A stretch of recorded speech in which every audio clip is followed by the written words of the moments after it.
And to that piece of lieutenant that's always on his podcast, bash us, him.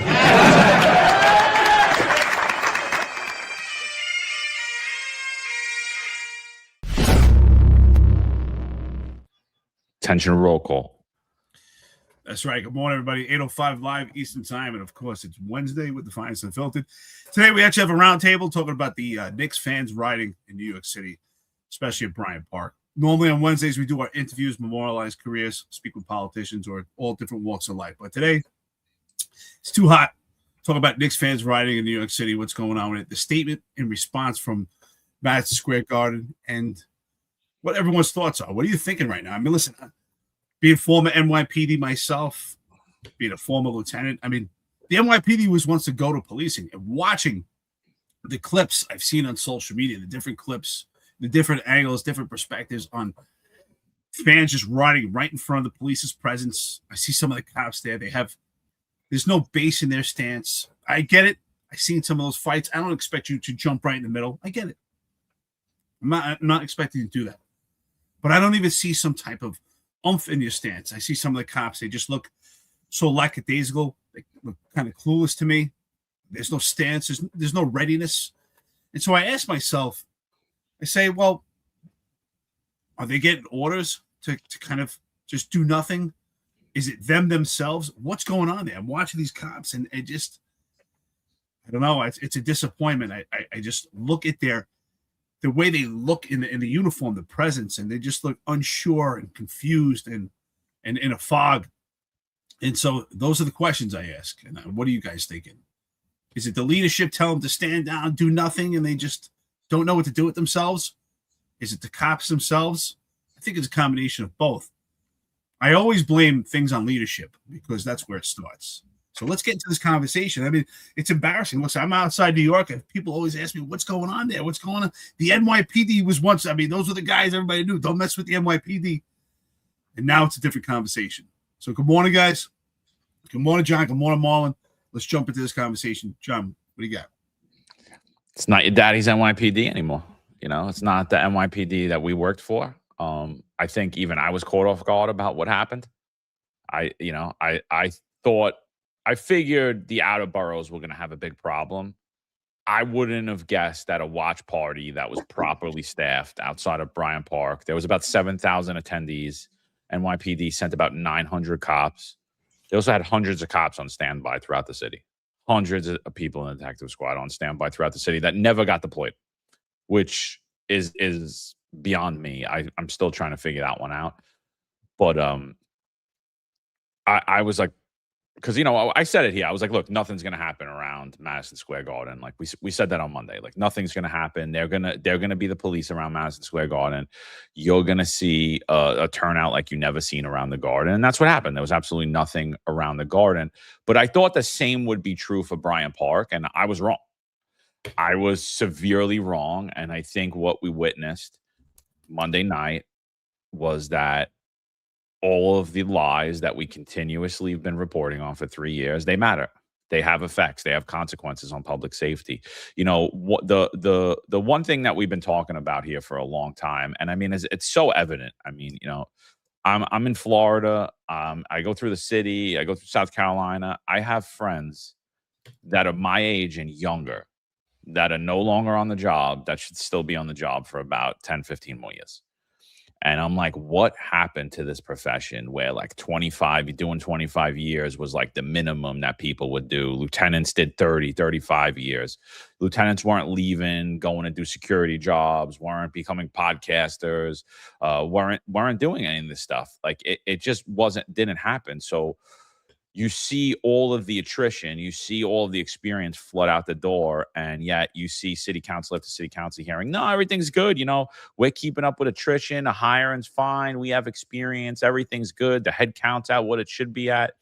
And it's a big lie because I'm going to say it's nowhere near what it should be at. It's nowhere near as needed. If it is at the allotted head count, then the allotted head count is not enough. But I don't believe it's at the allotted head count. And the reason I don't believe it's at the allotted head count is because there's the other lie. The other lie is that crime's down in New York City. Crime's under control. We have everything under control. NYPD is doing a great job. And the reality is just it's a propaganda campaign. It's a PR campaign. It's the perception versus reality campaign. The crime statistics that are reported are the reported crime numbers. They're not actual crime that's taking place in New York City. The barometer for that is way off at this point. We all know it. Shootings aren't being accounted for. Assaults aren't being accounted for. Robberies, rapes. There are dozens of things that happen each day on New York City streets that are just not being recorded at all or being misrecorded and hid on their in misdemeanor crimes. And it's disgusting. And now you're seeing that we were told that this protest settlement agreement had no effect on the NYPD, that it was fine, that the NYPD's protest posture is fine, that the way we move mass crowds is fine, that the NYPD doesn't need riot police, they don't need the SRG, they don't need to deploy pepper spray at these events, they don't need cops with helmets and batons. And what you witnessed on Monday was that, in fact, they do need cops with helmets and batons that are willing to actually swing those batons. They need cops with handcuffs that are willing to use those handcuffs. And what I witnessed, video after video, and then getting the roundup of that night, which was 22 arrests made and 1 summons for disorderly conduct, I wanted to throw up in my mouth. I spoke to a lot of my friends that were there that night, and a lot of them, have around the same time as I do, came out with me, little bit more than me. And the words that I kept hearing over and over again, I'm embarrassed to be part of this job. I think I'm putting my papers in. I can't do this anymore. The lies just got too big, dude. And I think that's what we witnessed. And I think it caught me off guard too. I was shocked what happened around Bryant Park. Yeah. Good morning, guys. Morning chat. Hope everyone's week is okay so far. Yeah, a lot to talk about. I think a lot of what happened there is like like John said, you take everything that we've talked about all through the years, and it seems to have all all like condensed into that incident. You got emasculated NYPD, you got like nihilistic, directionless youth who take these events as a way to while out and get their rocks off. Just to let's give you guys some context before we get any further, especially our audience who maybe not in New York right now, right? So what we're talking about is a melee riot, really, that broke out around Bryant Park, which is about 15 minutes north of MSG, right? According to the papers, we had 21 people that were arrested for it. 21 people taken into custody, and 8 of them were charged. And there were in another article I read, they said there were 5 injured cops. So over here, you can see they mentioned that 2 people were charged with assault on an officer. So, yeah, this we thought the NYPD was, per their words, that they would have adequate staffing around there, but obviously they didn't, because it's just a 15-minute walk from Bryant Park to MSG, and well, to me, when you say you have adequate staffing, I would assume that entire area is covered, not just that little dot where MSG is. I would think the entire Midtown would have been covered, but it appears it wasn't, and this broke out. Now there's another game going on tonight, so you have to wonder what's going to be the outcomes of it. And again, if the Knicks win tonight, the final game is going to be on Saturday as well. I believe Saturday is here in New York as well. So, you have to wonder, again, what's going to happen after these 2 incoming games. Now, Marlon, here's where I have to disagree with you in this part. And John and I had spoke about this, and I said, we spoke earlier yesterday, and I said, you know what? 900 cops. Now, listen, the manpower of the job is diminished. But I said 900 cops at that scene, that's a lot of cops. Even though there's 7,000 people, that's a lot of cops. Think about throughout our careers, the illusion and the mirage that the NYPD, and we were part of that, was able to give that 900 cops spanned over several blocks for a security operation, a mass operation of 7,000 people is actually a good number of cops, because each cop handles a certain zone, right? You canvass a certain area. You're responsible for a certain amount of people. And I think 900 cops is actually acceptable. And I think based on what I saw, I don't care if you had 2,000 or 3,000 cops, it wouldn't make a difference. Because if the cops themselves are not in positions that they're ready and they're watching and they're ready to take action, then you could have 2,000, 3,000, makes no difference. Now, I watched the cops that were there while people in the crowd were fighting like animals.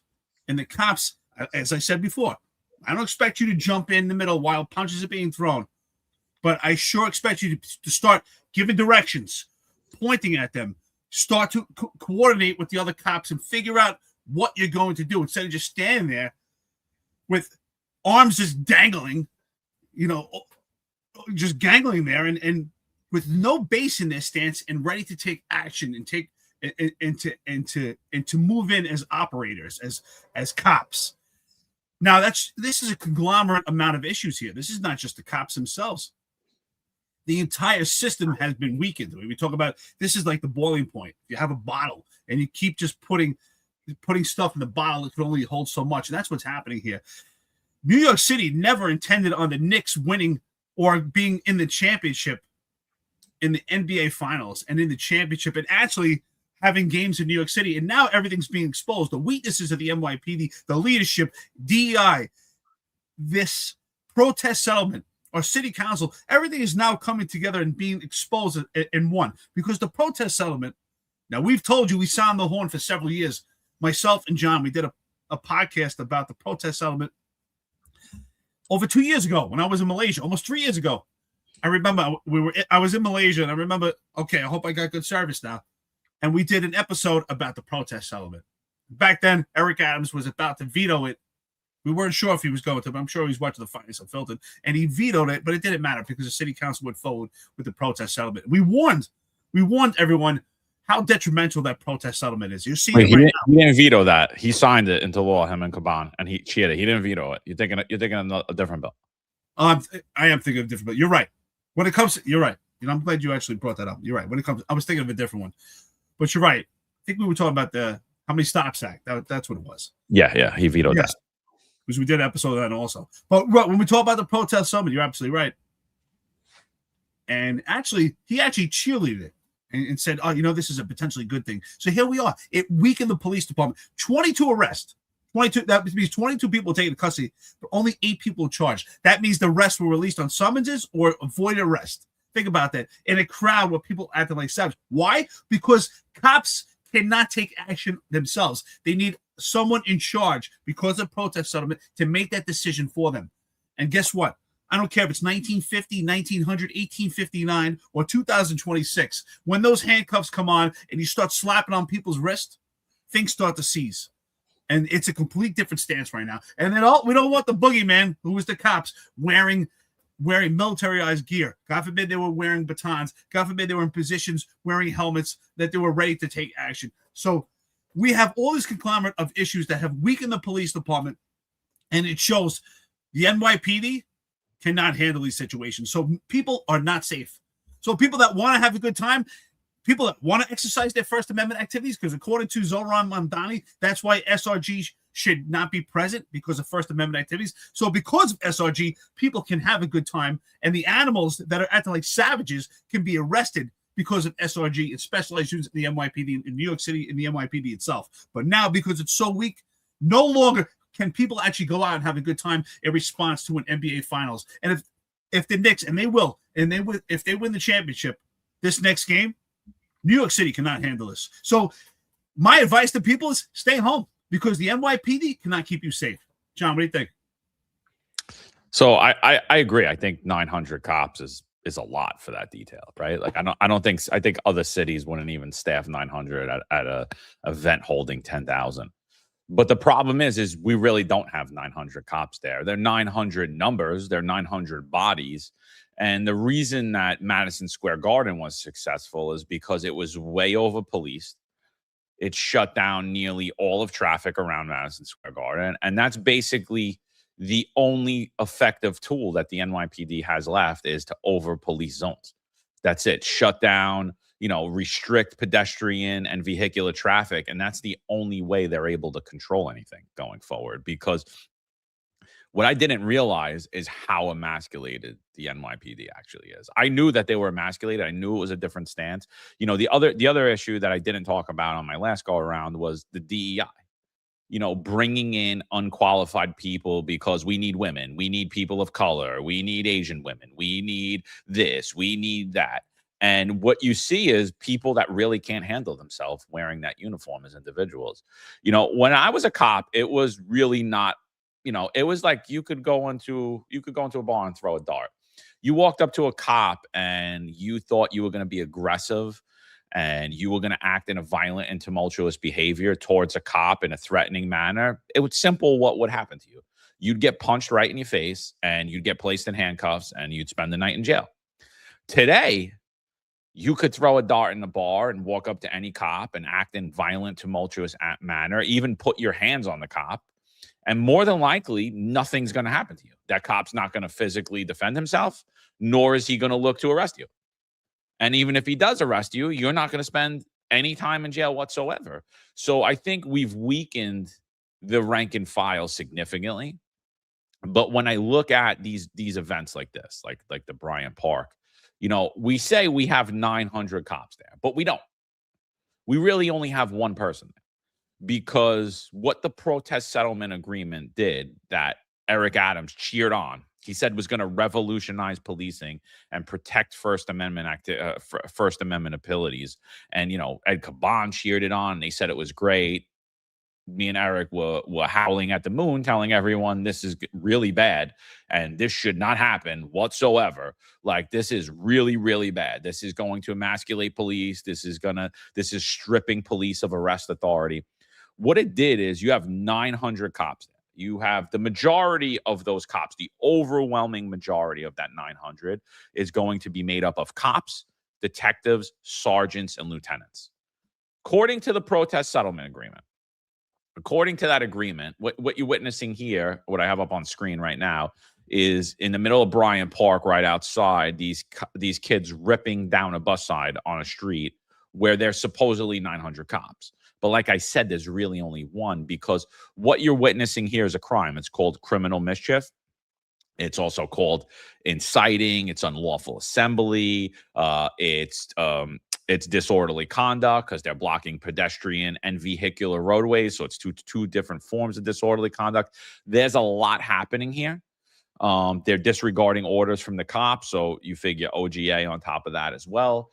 Plus, people were getting assaulted in this crowd. So there were other crimes taking place. Now, everything that you're witnessing here, you would think that a cop, a detective, a sergeant, and a lieutenant who's observing this could say, all right, we're going to lock these individuals up that are engaged in this bad behavior. But according to the protest settlement agreement, they, in fact, cannot do that.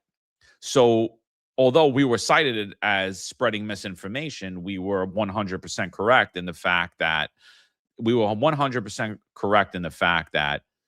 NYPD cops do not have arrest authority in these situations. Cops, detectives, sergeants, and even lieutenants, which is insane to me.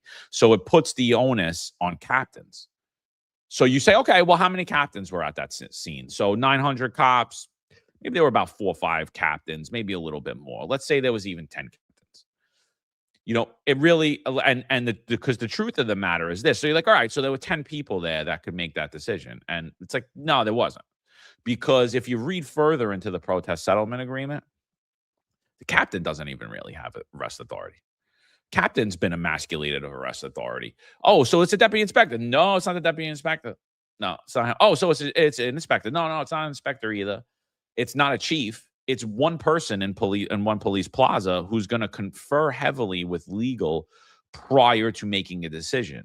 So what you witnessed in Bryant Park, while people were being lit on fire, were being gang assaulted, Spurs fans were being beaten just for wearing their jersey.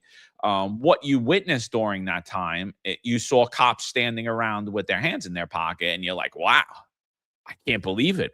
What are these cops doing? And even myself, who's very familiar with the protest settlement agreement, I'm sitting there and going, wow, what are cops doing? This is crazy. I can't believe they're not making a move. And then I'm like, oh, that's right. I forgot. Last week, Jessica Tisch put out a memo reminding all the cops that they have to adhere to the protest settlement agreement. And in fact, they have absolutely no arrest authority and have to wait for the authorization of a captain or above before they can move in. And of course, that captain and above was reminded that they also have no arrest authority and they have to wait for the First Amendment supervisor, whoever that is, essentially some idiot in 1PP who's more worried about politics than your daughter being lit on fire or your son being beaten because he's wearing a Spurs jersey, or even your son just being beaten just for the hell of it, or all the millions of dollars in property damage around New York City. So I just really didn't realize. I didn't realize how emasculated the NYPD is. And this one dude, if you're watching this video, he tries to stop them. He winds up in later videos getting his ass handed to him, gang assaulted by dozens of people. And, you know, the funny thing is you come out and you see hundreds upon hundreds of crimes. You see dozens and dozens of felony assaults. And you know how many of them are going to be recorded as felonies? You see people getting lit on fire. You see thousands and thousands of dollars in property damage in just one area. 0% of those things, of any of the things that we're going to show you. I'm going to play numerous videos today. I'm going to try to refrain from the bad ones that'll get us taken down. But there's some horrible things, horrible things that happened right in front of police officers. And none of it has been recorded. None of it. So guess what? Today, you know what you're going to hear? Crime's down. Don't worry about it. We actually had everything under control. It wasn't that bad. There was no arrest. There was only 22 arrests. We only really actually detained 8 of them. We only gave 1 summons. It wasn't that bad. Come on, don't listen to those disgruntled lieutenants and detective on the podcast. They're lying to you. Who's lying now? Yeah, it's a little bigger than the protest agreement, in my opinion. I think there's a passivity that's spread across the job, and I think part of that is because majority of the job now is Gen Zers, right?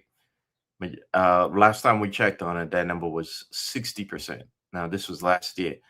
I'm pretty sure that number is probably at maybe 63% or 62% now, but we're gonna have to go and check on that for another episode. But keep in mind also that well, the reason why I'm saying that is because there are incidents that you're gonna see where this crowd starts attacking passerbys or people who are leaving the stadium with leaving MSG with a rival jersey on. And there's also another picture where they're getting into fights, and you know the cameraman pans, and you see cops are right there. And now I get the protest settlement agreement, and I get that you know the boots on the ground aren't going to take action in a lot of cases because of that agreement. They're going to wait for the white shirts to do it and the chief, you know, per to a protest settlement. But there's a point where you're a cop still, right?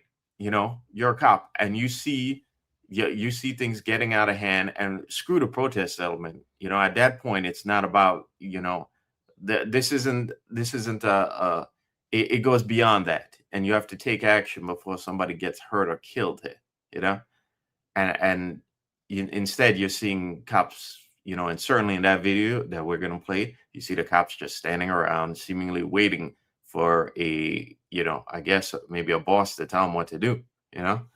So there's a passivity that goes beyond the protest settlement agreement, and it's infected the entire job, in my opinion, you know. And we've seen other incidents too where cops should be a lot more aggressive than they are, and what ends up happening is they get hurt as a byproduct of not being being passive beforehand, you know. So I think it's just bigger than that. And just to go back on what John said also, let me put this up quickly, John. The job is 4% short right now. Job has a 4% vacancy rate. Now, this is curious too, because we did a video on this maybe about 2 weeks ago. 2 weeks ago, I put up a video about it, and I was checking it, and the vacancy rate then was 6%. So I'm curious how all of a sudden, it's changed like that. I'm gonna have to go back and search that, find that exact footage, but I'm curious if the job is actually using the numbers that we have in the academy right now, because that's screwy if they are, because those guys haven't graduated yet, and we all know how many of them leave before they finish the academy. I don't believe any of those numbers. Yeah, I don't believe those numbers at all. First of all, and neither does Marlon. We all know those numbers. Yeah, this is from the comptroller's website. So. Oh, absolutely. Well, supposedly there was 35,000 cops, right? So 4% of 35,000. I don't have a calculator in front of me. I would say is roughly, if anyone wants to do the numbers, I would say it's probably around 14 to 1,500 cops, right? Roughly, if I can just do this in my head, 4% is probably, so 14 to 1,500 cops. I think that vacancy is far larger than that. If anyone thinks it's close to 1,500 cops, that means we would be at 33,500. That is absolutely ridiculous. It was less than 35,000 when I left, and I retired September of 2022. And I think it was about supposedly 34,000, which I thought was a lie at that time as well. Now, I think that's a great conversation. There's a conglomerate here amount of issues. We have talked about it. Do I think that the protest settlement weighs heavily? Yes, weighs heavily. But I agree with you.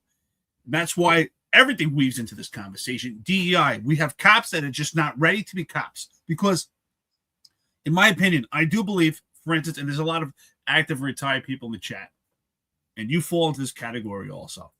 And I believe, John, if it was you, myself, and Marlon, and we're in a position with that protest settlement, and it gets so out of hand that we have to preserve life, we're going to take action. Because preserving life definitely takes precedent over this protest settlement. But here's the problem. Because of the protest settlement, the cops are in a position that they have to allow so many things to fester. And by the time that they have to take action, the fire has already been ignited. They have a riot in front of their hands, and we have cops that are not prepared to respond to a riot. One, because they're just not prepared to be cops. We have the wrong guys that are on the job. But also, even with that said, even the cops that are outliers out there, they don't have the proper gear. They don't have the proper manpower. The flame has already been ignited, and I don't expect anyone to go in there at that point. I don't expect anyone to get punched in the face and get surrounded and get yourself into a position that someone's going to take your gun. So there's a conglomerate amount of issues. And the fact that they want to demilitarize the cops by not having them have the proper equipment and have them unprepared. But also the cops are moving gingerly. They're a lot softer than they were before. We were a lot more aggressive. We were taking action. I remember I used to always tell people, if you get your hands on a perp, just like when you play football, if you can touch that football, you can catch it. If you get your hands on a perp, that means you can bring him into custody. And we've lost that. We've lost that ideology. And we see the cops are moving so gingerly. And if you constantly are moving soft, I believe that people operate the way that they train. And that's how you're training, right? Because New York is so dense, it's so voluminous. Every day we were engaging people. And I said, when we were cops, every day we were engaging people. Even if it wasn't busy, if you weren't making arrests, some form you were engaging people and you were comfortable with that. You were comfortable putting your hands on people and touching them and have them touch you. And now the cops are just not comfortable with that. They're not prepared. So it's a conglomerate amount of issues. I do believe you. I agree with you, Marlon, that even though with that protest settlement, preserving life takes precedent. That if we had the right cops, they would say, excuse my language, fuck that protest settlement. We have to save lives. And think about it, John, you're spot on, brother. How many major crimes that happened in front of the cops that were not reported? How many women that were probably groped in that crowd that we never heard about? There are some major crimes that are going on right in the cops' faces. So when we talk about historic lows, sure, historic lows of crime that is actually recorded. How many crimes are not recorded? I speak to cops in the Bronx, and they tell me often that when there are numerous cars broken into or tires removed and things like that. What do they say? Caliber converters? How do you say that? I don't even know the proper term. And instead of doing a report for each victim, each complainant, they just consolidate everything into one incident on one complaint report. So crimes aren't being reported properly. So is the protest settlement a major problem? Yes. Is Zohran Mamdani a major problem? So would Eric Adams, or so would Andrew Cuomo. If anybody thinks because it's Zohran Mamdani, if it was Eric Adams right now or Andrew Cuomo, it would be the same thing. We have the protest settlement. We have the city council. We have people like Lincoln Ressler, who couldn't probably protect himself against a fly, who's putting these type of things in place, who's putting this legislation in place with the protest settlement. So we have all these, we have DEI, we have cops that are just not prepared, not trained properly. They don't have that they're not ready to go. Do they look like they have some form of would you be afraid of these cops? Now we spoke with, speaking of Edwin Raymond, right, who is now a sheriff. Congratulations to him. Well, we had a conversation with him numerous times about how there should be a healthy fear of cops, and he believes there should be no fear. No, in my opinion, there should be a healthy fear of cops because it keeps people safe. Is anyone here afraid of these cops? Absolutely not. There is zero fear. I think they find the cops laughable. This is absolutely ridiculous. The NYPD was the GOAT of policing, and no longer. It's embarrassing. I traveled the entire country, and no longer could I. First of all, I never wore NYPD T-shirts anyway. But I don't want to tell anyone that I was former NYPD, because when I've had those conversations with people outside New York City, like, oh my God, what happened to the NYPD? What happened to New York City? Look, this is what happened. Yeah, so I'm definitely going to disagree about the protest settlement agreement. You know, post 2020, and for those of you that were out there, and you guys were out there, you know that changed. I'll never, like, my wife even said it to me. She goes, I remember you coming home and telling me that, like, the city's done. Like, we need to get out of here. I remember it. She's like, I remember it clear as day, like, after that, because there was something happened in 2020. And I don't know who had this conversation, but the upper echelon of the NYPD under Dermot Shea decided that we were no longer going to allow cops to be cops. And what the NYPD was going to do is refer to legal as to when we were going to be cops.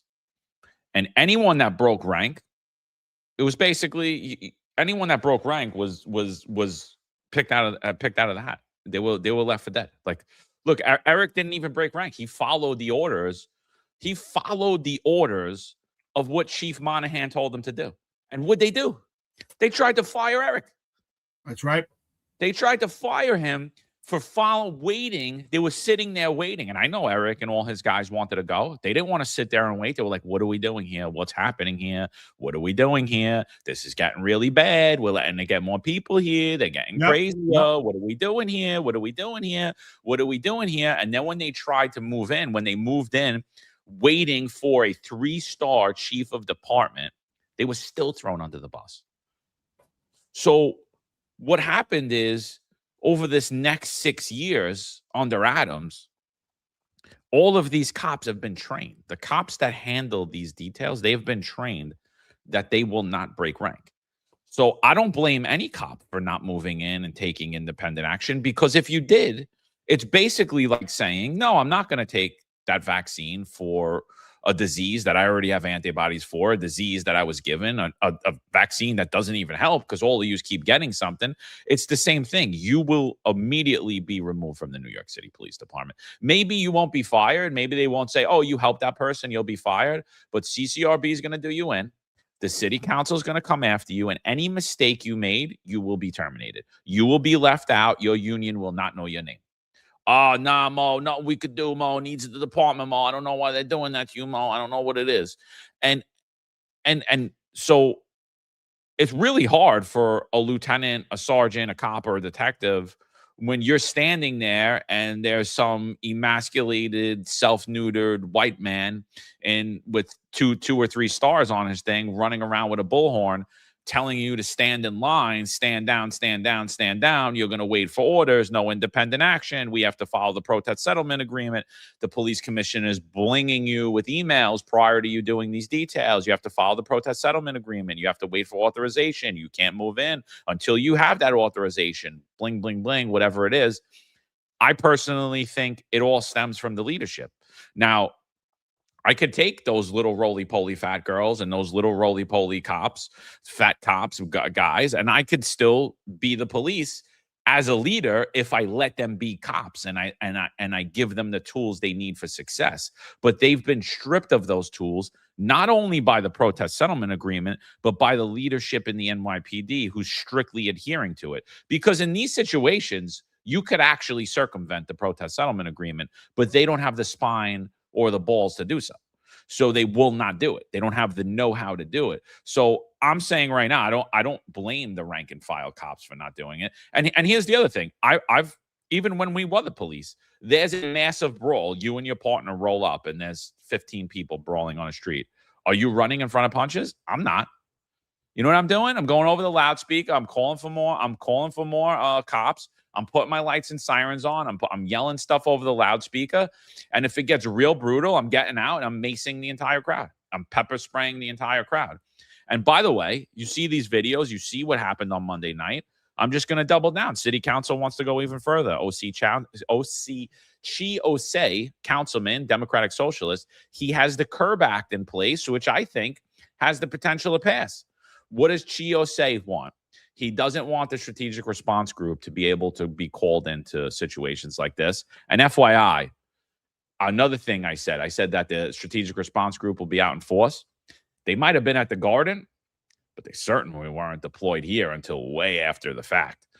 So what he wants in the Curb Act is he wants strategic response group to never be called. If the Curb Act passes, they're not even allowed to be called into situations like this. So if a riot happens, we're not going to send the riot police because of the Curb Act. And he also wants cops, any other cop, to not be able to deploy pepper spray in situations like this. So we're going to take it another step to empower rioters. So, to me, this could all change significantly. And I said it over and over again, and I'm going to say it one more time. I'd rather a bunch of sheep led by a lion than a bunch of lions led by a sheep. And right now, the NYPD is led by sheep. A lot there. Slight correction. What I said, it's not just Gen Z, it's latter millennials and Gen Z, okay, that are made up of at least 60% of the job right now. So my point in saying that is that the older veterans, the guys who came up in a different generation where they would be less likely to take any of that, to take a lot of that stuff. And we're talking about guys who didn't grow up under helicopter parenting, like latter millennials and Gen Zers have, are no longer there on the job. And I do agree that again, that things have changed, and things changed around 2020 on the shade, because again, I recount that yeah, it's anecdotal, but I that night has always like remained in my head. I've never forgotten that night, and that's the night of the looting and rioting in New York City. And I've mentioned this story before, how they had us. I was in Intel then, and we had our raid jackets on. We had our hats and bats in the trunk, and they told us to jump in the car and get to Manhattan. We get to Manhattan, and we're waiting on orders. And then they tell us we got to drive up by Gramercy Park and just hang out there. We drove past 14th Street, Union Square, and I'm looking out the window and seeing stores get broken into. I'm seeing and I'm like, what the hell are we doing? Like when we, but the orders were, to just drive to Gramercy Park and just hang out and wait, even though we can hear over the radio 85s left and right, and guys breaking into everything from Herald Square to, again, Union Square. So I've never forgotten that night. And I honestly thought that was the night that things changed, and as we said, it hasn't recovered since, especially since all the older heads have left, and with the people that are in charge now aren't the same crop of leadership that again came up under different times. It's that younger leadership. It's a lot of people who, from what we've showed you, haven't spent a lot of time being actual cops. A lot of them have rocket fueled up the ranks. So it's a lot of inexperience at the top and at the bottom, and it culminates in what you're seeing right now. So one thing is true. First of all, I want to say these are some great points. This is a great conversation, because I think all the points we're making actually make sense. None of them are wrong. They all come together. And one thing is true. This here did not happen overnight. The weakened leadership, the emasculation of the police department has been happening over several years. Now, going back to 2020, it's a great point that you brought up, John. Go back to 2020 when I was involved in the riot myself in Mott Haven in the Bronx. I took action. I even jumped on top of a car to get a better vantage point because the riot was coming downhill. And I remember I couldn't see what was going on. Things were being thrown. I was trying to see where it was being thrown from. What was it they were throwing? Obviously, to keep my cops safe. And I got on top of a car, and I was able to see that there were 3 people in the crowd that were trying to pick up a wheelbarrow to throw it at the cops. But keep in mind, it is weakened leadership, failed leadership, because Terrence Monahan was the one that gave the order of when we could take action. And what's interesting about it was Terrence Monahan told us to move in and make arrests, and we took action. And I sat for a 7-hour interview, 7-hour deposition for when I was sued in regards to this riot. Terrence Monahan was not at my deposition. Terrence Monahan never called Eric Dim and said, hey, I gave the order for you to take action and do your job. And you did your job. I'll be there for you. I got you. Terrence Monahan never showed up. Actually, I sat for 7 hours to a deposition in retirement. I remember sitting in my RV with my Starlink for 7 hours doing a deposition in retirement. Terrence Monahan never called me and said, hey, Eric Dim, we got you. It's failed leadership. There's no doubt about it. But the emasculation of the police department did not happen overnight. You're right. Going back to 2020, the difference in 2020 is when we had to take action, we took action, and we brought that situation to a quell, and we made mass arrest. We arrested everyone in that crowd that was a bad actor. And the people in the crowd that actually wanted to exercise their First Amendment activities, we shielded them and sheltered them to safety. Far different than what you see what's going on right now. Yes, was it out of control? It was out of control in 2020, but the cops were trying to take action. But we did see the emasculation of the police department start to wean down. It started when they took a knee. And we see it right now because they sure as hell, you don't see them on their knees here, literally speaking, but figuratively speaking, they still have taken a knee. They've taken a knee here because at no point did one police plaza send an order. I don't even need to ask if this is true, to say, go take action and arrest everyone that's a bad actor there. How do we know that? Because only 22 arrests were actually made and only 8 were charged. So think about that. 8. And what were they charged with? We don't even know. Were they charged with felonies? Probably not. So the bottom line, the emasculation of police department did not happen overnight. This is a conglomerate of issues. It's starting to just become a powder keg, and they can't hide it anymore. The weaknesses of the NYPD, and there's always weaknesses in an organization. Even when I was in the Marine Corps, there's weaknesses. But because it's so strong as a whole, the weaknesses aren't exposed, right? But you are only as strong as your weakest link. And the weakest link of the NYPD, we can't even decide which is the weakest link. Is it the protest settlement? Is it the How Many Stops Act? Is it the cops themselves because of DEI? Is it the leadership? It's all leadership is always to blame, no doubt about it. But it's all these issues that have come together. And no longer could the NYPD hide the weaknesses. They're all exposed, and you're seeing it right here. Can the NYPD keep New York City safe? Now, the idea, well, we should have a frozen. You know what's interesting about this? Zohran Mamdani and City Council claim that they want people to exercise their First Amendment rights. Go out there, have a good time. If you don't like the NYPD, say you don't like the NYPD. But the reality is what they're doing is far worse. Let's have frozen zones, right, where people can't even go into. They can't go exercise their First Amendment rights. They can't go to specific locations. And what does that do? That hurts small businesses. That hurts New Yorkers from just going out and having a good time. So instead, we have frozen zones because the NYPD can't handle it.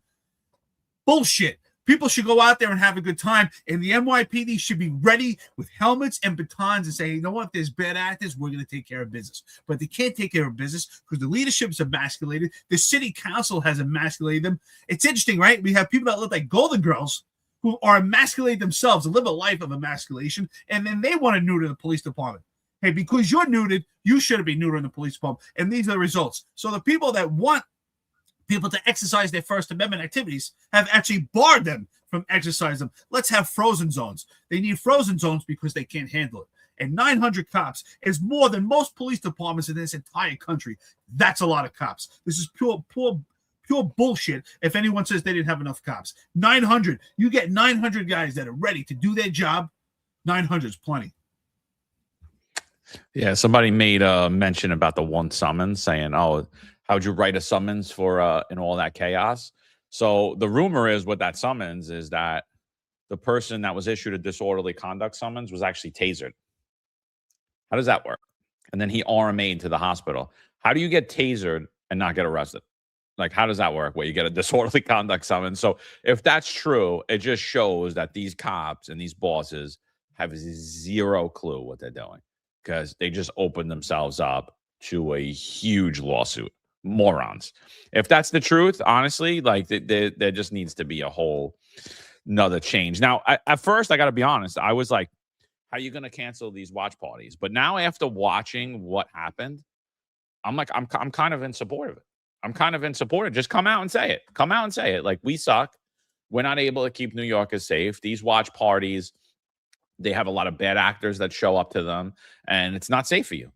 You know, you could potentially get lit on fire. You could get beat up, gang assaulted. Your property will be destroyed. If you're a Spurs fan, we can't keep you safe. So I think going forward, I'm kind of in support of it because until you get a competent police force back, and right now we don't have one, and I think it's going to take a few years to get it back under competent leadership. Under this leadership, the NYPD will continue to decline further and further until the point of abolition, where we'll have the Department of Community Safety that you just basically call 911 and no one ever shows up, and you basically just fend for yourself. So we're heading down that direction. But I think at this point, it's really safe to say that all of the issues that we've been talking about over the years have really came to a head and really come to fruition, unfortunately. And I'm not happy about it. But Madison Square Garden came out and they put a statement out about this. And so what they said is Madison Square Garden Sports, Mayor Mondani and Police Commissioner Tisch are New York City's biggest party poopers. Madison Square Garden Sports, MSG Sports, made the following statement. The last several victories the Knicks have had have been celebrated by thousands and thousands outside MSG. The joy and happiness were palpable everywhere. Apparently, Mayor Mondani and Police Commissioner Tisch, despite what they say, don't want to see these celebrations happen. We have been told that the NYPD will once again implement the same frozen zone restrictions for Game 4, which supposedly were to thwart any threats related to the president's attendance. We know these restrictions were never about the president. It was just a convenient excuse to restrict how Knicks fans celebrate. The complete closing of areas around MSG is going to affect not only those in attendance, but also the small businesses that rely on Garden fans for their livelihood. These celebrations are part of the heart and soul of New Yorkers. The actions of the mayor and police commissioner supposedly in support of the Knicks and their fans, I can't read that part, supposedly are difficult to understand. We urge them to lift these restrictions and embrace the love of the team. So I think that this statement is really, in my opinion, I believe that this statement from Madison Square Garden isn't well thought out. And I agree that these businesses are going to suffer as a result of this. But again, it's like me feeling bad. It's like me feeling bad for someone who's a chief or an inspector in the NYPD right now, being like, oh, yeah, you know, I feel so bad for you. Because I don't. Because this is what we've been telling you for years. And you basically, it doesn't matter. Nothing matters. You know, the cops will keep me safe. It doesn't matter. It's all right. It's all right. They fired all you guys. It's all right. They pushed all you guys out. It's all right. They don't like you guys. It's all right. They hate the cops. It's all right. All these laws passed. It's all right that we don't have any cops anymore. It's all right that they're going to focus on hiring little fat black girls and little Chinese women. It's okay. Don't worry about it. You know, we're going to push out all those mean white guys. It's okay. DEI works, you know, and then it's like, well, here's a result of everything that you were either apathetic about, stayed silent about, or voted for. So you get the New York that you fought for or didn't fight for, whichever one it was. So this is the state of New York City right now. The safest big city in the world. That was the last time we seen that was about, in reality, was probably about 2015. You know, probably really 2013. Probably really 2013. The 2013 to 2018 was just, it was an illusion. it was an illusion that the NYPD was still the same. But it did take those years significantly, and it took the years between 2020 and 2023 to really multiply that and really fundamentally change the NYPD. Bill de Blasio said he was going to do it. Eric Adams said he was going to do it, and they did it. Yeah, this Knicks statement is very interesting, but I have a feeling I know why they're doing that, because think of it, the watch parties are the only way a regular person can get anywhere close to those games right now. Okay, and what I'm referring to, guys, is that tickets. These are the current ticket prices, and these are the nosebleed seats, right?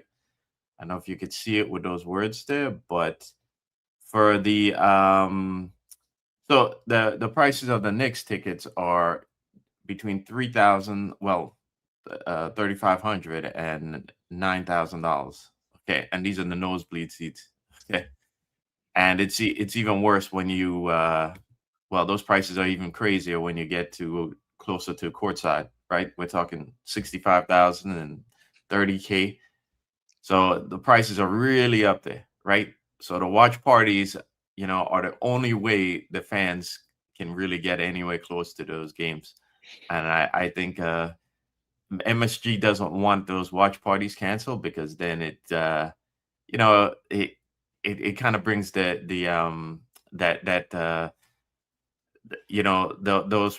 those prices to the forefront, and the fact that the only people who are really at the stadium right now are like elites and the wealthy, right? But this is a problem that affects the entire Western world. I'm gonna say that the emasculation of the NYPD is there. That's a big problem. But I'm gonna say that the youth that you saw rioting, that's a big problem all over the Western world. And I'm specifically saying that because that has been a big issue for like soccer games, right?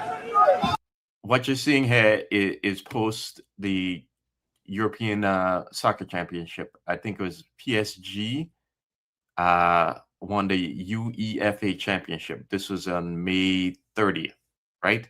Click that screen bigger. Click it all the way to the right. All the way to the right. Okay, I see. Let me see. So yeah, let's fast forward a bit. But this was all the youth in France rioting against the cops, and it's not just France, right? Because this has happened in many parts of Western Europe. It's happened in Greece. It happens in England all the time. It happens in France, like I said, and I believe there was 17 people hurt from this incident. Okay, this is again scenes from France, and just like here, it's the youth in France. I think the Western world has a problem again with nihilistic youth who, they feel there's a sense of hopelessness to their lives and purposelessness for their lives, and they take these events as an excuse to wild out and get all their energy out, And I think, unfortunately for us in New York City, with the NYPD now being emasculated, I think this is an issue that has come to America. Certainly, I mentioned last time we talked about this on Monday that the championship, the NFL championship in Philly and the Dodgers championship 2 years ago also ended with riots in those cities. And here we are in New York City with the Knicks on the verge of a championship themselves. So I think this behavior from Europe, from Western Europe, has now again crossed the pond into America, and it's an even bigger problem since the NYPD is emasculated, and we have to deal with the protest settlement and the diaphragm law and all the BS that's happened to the NYPD. But by and large, I think this is a massive Western world problem, okay, of youth. And I one more thing, I think it's gotten to this point because it's a reflection of what's happening with the economies, jobs, and cultures in both Western Europe and America right now. I think you brought up some great points. You know what's interesting about it? I think it's ironic. It's the working class people of New York City that actually support the Knicks and support New York teams, depending on whatever sport you like. If it's basketball or baseball or football, it's the working class people that actually support the Knicks the entire season. And then when it comes to the championship games, the working class people can't even attend because the tickets are just so astronomical in price. I don't know if it's true, but I saw something on social media. I thought it was kind of interesting. And where a reporter asked Zoran Mamdani about how much he paid for his ticket. Supposedly, he says he paid nearly $1,000. And a reporter says that the tickets actually cost about $7,000. So Zoran Mamdani claims he paid $1,000. That's quite interesting. So with that being said, I think that also we have to talk about crowd psychology, which is why it's so important that the police department takes action immediately. What I always taught my guys, and something that you learned early on in your career, at least what I did, right, is that you have to take action immediately. The art to de-escalation is taking action immediately. And that's why I think it's important to talk about crowd psychology, right? That OODA loop. Now, if one person climbs a light pole and the police don't do anything, then someone else climbs a light pole. Then we have 3 people hanging on a sign. Then we have 4 people that are now drunk, hanging on signs and swinging each other, and people start to get emotionally invested. And, listen, not all these people are bad people. They might not necessarily all be perpetrators, but these things become intense. It's not just New York City. We see it, like you said, Philly. We've seen in history after games where people get emotionally invested. And the reality is that's why I was hoping the NYPD can make the comparison, because the NYPD was always the best at controlling crowds, right? The NYPD was the go-to policing, especially at large-scale events, large-scale disorder events. But people start to get emotionally invested. The city's winning a championship. They find themselves kind of like emboldened in that, and they feel like they're part of that. They feel pride, and people start hanging on poles. They're drinking, and if the police department doesn't take action immediately, these things get out of hand. And it's the psychology behind that. Well, if they're not going to take action, well, then 2 people are going to climb the side. And when they start to look around and realize, well, when someone sits and starts to climb a perch on top of a car or on top of some type of stanchion, and the police department doesn't respond, it's like they're expecting the police to respond. Now it becomes 2 people, it becomes 3 people, and now you have a crowd of 100 people, and these things start to fester, and people start to feed off each other. It's the same thing I would always tell my cops, right? Do I really give a shit if 2 guys are in the back of Mott Haven having a beer? What impact is that really? Well, is it about the beer itself, right? It's a low-level issue, right? Drinking in public. But the reality is, if you don't address it, and then God forbid you have 50 people out there drinking together, and God forbid someone gets shot or there's some form of violence, now the cops have to go over there and address a crowd of 50. So we used to take action immediately, and no longer does that stand. Unfortunately, we're at a point where the cops wait. They wait. It's because of the protest settlement. It's because of DI. It's because of emasculated leadership. It's this idea of de-escalating is waiting and waiting. And waiting actually escalates things even more, right? If you have an issue with a fire, if you don't put it out immediately, that fire grows. And so does this flame with people here. We have to take action immediately. Listen, we're getting close to 1 hour into it. Like, share, and subscribe. I think these are great conversation. I love the engagement by our friends and listeners. It's important that we get involved in this conversation. Watching the police department being emasculated. And Marlon, I do agree with you. This is a global issue happening in the Western world. And you see just how so many different parts of the world are different, right? There's this thing on social media. It's kind of funny. And, I don't care how people live their lives. If you're gay, it doesn't matter. But it's just funny just to show how people live their lives. And there's a black guy. You guys probably seen it. It's on social media. It's kind of funny. He always asks people, he goes, why are you gay? And it's funny because it's supposed to be a guy from Africa that doesn't understand the Western world, right? So a lot of what's going on in the Western world is just completely manufactured. And it's the emasculation, it's neutering men. It's this idea of toxic masculinity. Because if you go to other parts of the world, they're not living that life yet. And so it really is manufactured. Sam, we've gotten that to that point. So, John, take it away, brother. I guess we'll get to our sponsor. And thank you, everyone. I appreciate it.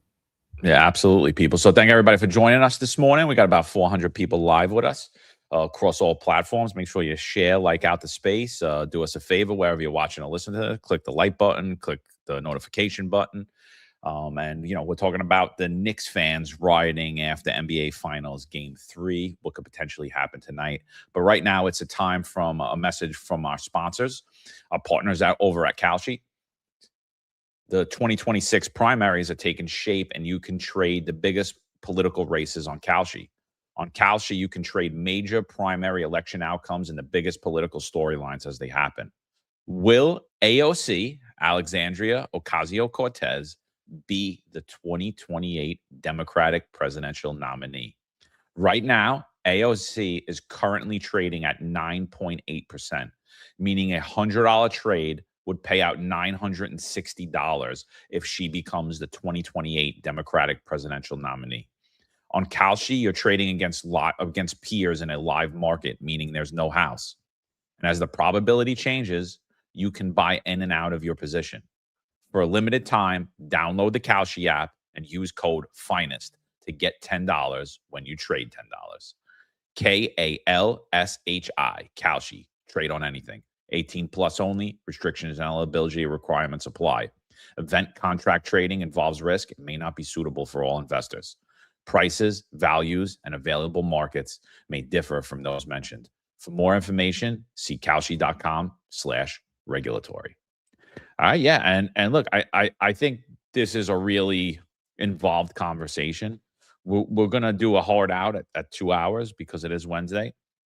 But there's a couple of things we definitely want to get to touch on, but we definitely want to get through all of this, and I think it's really important. So yeah, Marlon, what else do you think is important points to bring out about what occurred on Monday night and what could potentially occur tonight? I see some great comments in the chat. If I can just bring those up for a quick second. Bomero 4771 says, bring back Zero Tolerance and Task Force, aka SRG, and have leaders with balls, not politicians running one PP. Yeah, I agree. But I think in addition to that, we need a culture change in the police department in general. And that's going to be hard. It's not something that's going to happen overnight because, like I said, 60% of your job is now Gen Z and millennials, and the product of helicopter parenting, and they're just from different times, And what's that saying about harsh times create? Let me pull that phrase up. Harsh times create hard men. Yeah. Hard men create soft times. Yeah.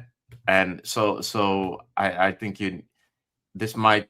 I don't know how we get past it, but it's not going to be easy. Is my point. And John Billy says that Marlon says this is only an issue in the Western world. How does he know that? Does this happen in Asia? Well, the fights at soccer stadiums happen all over the world, okay? But the point I'm trying to make here is that this massive scale rioting and melees that occur primarily in the Western world. Now, it happens in South Asia as well, but those South Asian countries are westernized. I'm talking about like India, okay? There are plenty of videos about this, and there's been plenty talk of soccer hooliganism, so you guys can go out there and look that up. But the point I'm trying to make here is that the Western world is at a point where there are a lot of directionless young people who use events, be it a sports game or throwing a snowball fight, which is supposed to be friendly. They use these events to wild out and to go crazy. Okay. So let's see. Anthony says 100% Marlon MSG statement misdirection. Yeah. I think it is too. I think what we're seeing is really I think underneath all of this, there might be a little bit of class warfare, because I think a reason why a lot of these Western youth are unhappy is because of the way the economy is as well. And how their lives seem to have like a hopelessness. You look at how expensive things are, and how do these young people also fare in the sexual marketplace, when it comes to finding a mate and all that, and starting a family. So, but that's a larger discussion right? So Chief Marino says drugs were rampant and manpower was short, but no one felt comfortable putting their hands on cops. This is bad. It feels like insurrection and a snowball rolling down a hill. It certainly is. It feels like a snowball running down a hill. And we get Phil the Heater guy says the animals are going to riot just for the sake of rioting, and they know that the NYPD isn't going to do anything. They don't have nightsticks. Yeah, I agree.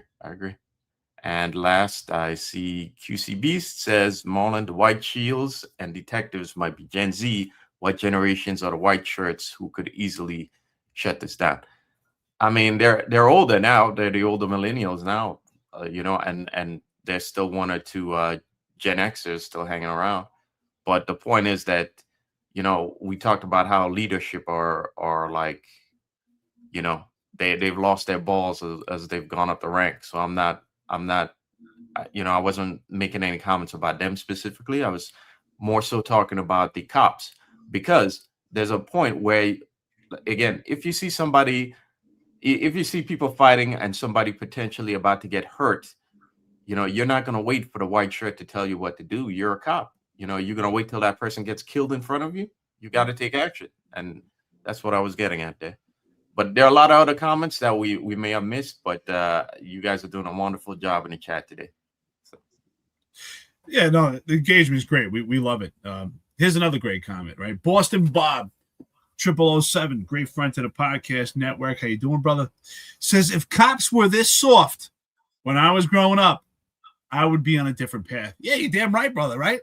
If you were out of line, boop, they were slapping those handcuffs. And that's why I say society has made change on different levels, technology, but people don't change. If it was 1859, 1900, or 2026, when people see those dangling bracelets and those bracelets get slapped on you, a lot changes. Your asshole starts to pucker up like, wait a minute, things change, right? John talks about it all the time, right? Cops didn't let him slide, and even was getting in trouble for things he didn't do because he was with kids that were acting out. It was a different time. People actually feared the cops. I do believe there should be a healthy fear. That's where I disagree when people say there shouldn't be any fear of cops. Absolutely not. Should you have fear of your parents? Yes, there should be a healthy fear. You should have some fear because there's discipline there. When you're in the military, you have fear, right? When you're in boot camp, you have fear of your instructors. It's a healthy fear. Fear is necessary to a point. Should there be fear to the point that you're scared that you're going to get beat to a bloody pulp? No, but there should be healthy fear that you are going to be held accountable for your consequences. That's the fear, the intimidation that, wait a minute, if I'm out of line, I'm going to be held accountable. Same thing, I've had friends like Edwin Raymond said that you shouldn't have any fear of the cops. Well, healthy fear is good at all levels, right? You should have the healthy fear that if I'm speeding, I'm going to get pulled over and get a ticket, and I'll have to pay for a fine, right? You're being held being held accountable, responsible, right? If you don't pay your bills in your home, guess what? The electric shuts off, right? And you don't have lights on your home. So there should be a healthy fear. I have to go to work so that I maintain my bills, right? There's a healthy fear in everything. So this is absolutely ridiculous, and we're just at a point with the total emasculation. Now, someone said that, Marlon, you're wrong. I'm talking about the Western world. These things happen in Asia. I spent a lot of time out in Asia. I was living out there, and I can tell you this. Yes, those things do happen, but not in the same manner that it happens on a regular basis that you see in the Western world. I was out in Asia, and I remember, John, I was talking to you on the phone. I said, wow, I was so impressed. Okay, I was in Bangkok at one time, and there was this big event. There was supposed to be a concert in a mall, this big giant mall in Bangkok, and there were thousands of kids there, and they were waiting for the singer to come out. I just happened to be walking to this mall. This kind of like an area was roped off, but I was able to see, and I'm looking, and you didn't hear a peep. There were so many kids, and they were just, you didn't hear a peep. They were so disciplined. And I'm thinking to myself, wow, I guess these kids know if they get out of line, there's authority there. They were so quiet. Now, I'm not saying that things don't happen in Asia. Of course they do. But it's an anomaly. Not to the point where it happens on a daily basis, and it's not part of the culture here in America. The culture I found in Asia was far different. The community held people accountable and responsible. If you honk at people for no reason, the community holds you responsible, and they look down at people as a sign of disrespect. The community actually holds people responsible. There's a different culture. Do people act out? Do things happen? Of course they do, but not to the rate that we see in the Western world, especially what's going on in America. So, Marlon, I agree with you. Well, I agree with Marlon that about the societal factors that are causing kids to be like this. But, I feel like what you're kind of getting at is that there's not a way to deal with this. Like, this is just going to happen. And I think that there's a apathetic approach to what you're saying. And I disagree with that wholeheartedly, because these societal factors are something that's always been the case in New York City. It's always been the case where you have extreme poverty up against extreme prosperity. It's always been the case in New York City, 70s, 80s, 90s. There wasn't the economic outlook for New York wasn't great, dude. It just wasn't. It wasn't until after Bloomberg's run were there all these jobs, and there was this this part in society where you could actually come from nothing and make something quick. You know what I mean? Where you could get into a good paying job, you could come out of college. But the founding of the NYPD in 1845 was this exact societal circumstance, is why they founded the NYPD to be a complete reactionary force to periods of civil unrest and to the protests that were going on at that time, because there weren't a lot of jobs. And you got to think that's the Gilded Age. So there weren't a lot of jobs. There was poverty everywhere. There was extreme poverty everywhere. There were people dying of starvation and disease, basic diseases that you could just get medicine for like this, but they couldn't afford it. And then you had these houses being built that were city blocks large. So these forces have always been there. And all of a sudden, 100 years later, here we are in New York City when we're supposed to have the best police force in the world. And now all of a sudden, out of nowhere, because of the societal factors, we can't police these. We can't stop these events from occurring. See, I'm not buying that. I'm not. I'm saying that all of the factors that happened over these last few years, the criminal justice reform that came in 2018, the vaccine mandate in 2021, all of the DEI that got pushed from 2013 on, all of it matters. The protest settlement agreement matters. The diaphragm law matters. All of the laws that are being pushed in city council matter. And this is those societal factors pushed up against an emasculated police force that have incompetent, inexperienced leadership that don't have the balls or the know-how on how to properly police mass gatherings. And that's what we witnessed today.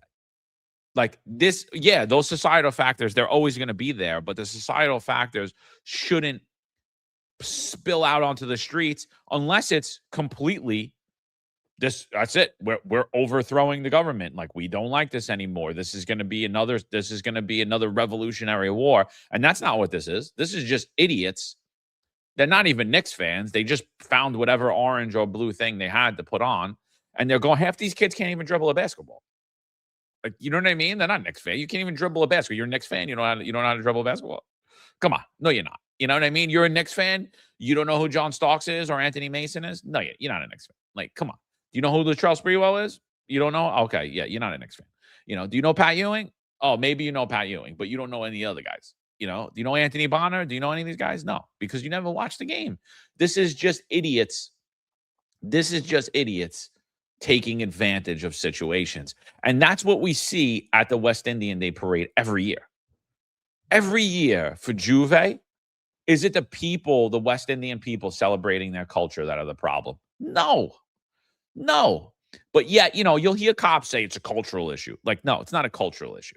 It's an issue that the NYPD for years is unwilling to handle the bad actors that take over Juve. I'll never forget a Juve night. It's a beautiful night out, nice night out. It was complete chaos. People being stabbed and shot everywhere. There were 2 kids stabbed up on my post for absolutely no reason. One of them dead instantly, stab wound through the heart. And I'll never forget this. This guy comes up to me, really well dressed, West Indian dude, good looking guy, has a beautiful wife with him. He has his children with him, and he comes up to me and he's like, "Sarge, please get me out of here. I'm afraid. I did not know that this was like this. I'm afraid right now." I was like, "Look," I was like, "I can't walk with you because you're gonna get it worse." I said, "But I'll walk with you behind you. Nobody's gonna do anything. Just where's your car?" And so he told me where his car was. So I took a couple of my guys. We walked him to that car. That dude sped out of there. Like I'll never forget that as long as I live. And what am I going to sit there and say, "Oh, well, it's the societal issues' fault"? No, it's our fault. We didn't do a great job at planning it. And this was piss poor planning, dude. Like this whole event was piss poor planning. The detective bureau, the entire detective bureau, besides Joint Terrorism Task Force, the precinct detective squads, and I forget who else, the homicide squads. Besides them, every member of the detective bureau, regardless of your rank, they were notified on their RDO that they need to come in for this tour and that they're all adults, totally outside of contractual obligations in the NYPD. Totally outside of it. They're like, "Yeah, no, you got to come in right now on your RDO. Consider this a notification, text message via my lieutenant," which isn't an official notification. Didn't come down from Chief Kenny's office because he's a coward, because he knows contractually they can't actually do that. And, basically everyone was threatened. We know all you guys are adults. You could show up for your regular tour, but you can't take it in cash. You got to take it in time. You got to show up for this. So they circumvented all of the contractual obligations that the NYPD has, acting like it's a mom and pop pizzeria when it's not. This is the largest municipal police force in the entire world. This isn't John's Pizzeria. It's like, "Bro, I need you to do me a favor. You got to come in." Yeah, okay, I get it if I work in that business, but this is the NYPD. And how about this? This wasn't a pop-up event. You knew Game 3 was this date. You knew it for weeks. You knew the president was coming in. You knew it for weeks. He said it immediately upon winning, "I'm going to Game 3. So none of this was a shock, but the NYPD, piss poor planning. Last minute, they're like, "Oh shit, we got to bring in the detective bureau because Fullahan and Mondani want to have a watch party at Bryant Park." Instead of being a police commission and being like, "Yeah, no, we can't accommodate you. Sorry, we're not ready. We don't have the planning for it. We don't have the proper plans for it. This could potentially be really bad." No, instead of doing that, what was it? "Okay, yeah, no problem." And so they notify all these guys. They get there. There's no rosters. Nobody knows what they're doing. Like I said, there were hundreds of guys throughout the city, all in uniform. Nobody knew what they were doing. They were never called into Bryant Park. They never did anything. They sat around all night on their tour. Some of them were in buildings. Some of them were sitting out on the street in areas that were fine, that they didn't need to be there. So I'm saying I agree with you totally that all of these factors are leading to what you're seeing happen on the streets, but it's only happening on the streets because it's being allowed to happen on the streets. And it's the political apparatus and the leadership of the city that are solely to blame for it. And it's going to cause more of the issues that we're talking Um, Interesting. I'm not saying necessarily to blame all of this on society. I'm just saying that it's getting worse because it's a reflection of the state of the Western world right now. And I'm saying that these young men feel purposeless, and they're acting out their nihilistic behavior because because of all the other factors in Western society right now. I agree that there needs to be more control from the city and from the NYPD, but I'm just pointing out that this is getting worse, and that these governments should really be prepared for that. And because what's going to happen when AI, if it happens like they say it will, and the jobs and a lot of the lower skilled jobs that aren't physical happens, we're talking a lot more of job loss and a lot more What are these people gonna do? What are a lot of these young kids gonna do? You know, how does the other question I have is, how does America stay competitive when you have all these young people, you know, who think this behavior is socially acceptable? You know, when I see these things, you know what I think? I think those of you who have you know, kids that are in high school or about to go to college, better tell them to learn Mandarin, okay? Because while American kids are doing this, the Chinese kids are building stuff and trying to take over the industries that we now can dominate in. So how are these kids going to compete in that world? You know. But anyway, let me go back to the NBA. You know, these kids. I agree that these kids aren't NBA fans, and I'm showing you this chart because the NBA itself isn't really watched like you might think it is anymore, right? The NBA, these are just ratings for the finals, right? Back in the 90s, it peaked at 29 million viewers. Now it averages, you know, you can see the averages all over the place, to be honest with you, but it's around 10 million for the playoff viewers now. For the regular games, it's actually even less than that, okay? Right? Most of the NBA makes their money from is like these deals with these networks and like streaming and all of that. They're not making it off of the viewership and ad revenue from the viewership, okay? Because that is way down. And I'm bringing that up because, you know, John brought up that these kids aren't NBA fans. I agree. They're not. They're just looking to get their rocks off and while out, you know, and yet NBA Finals just happens to be the excuse that they need, you know.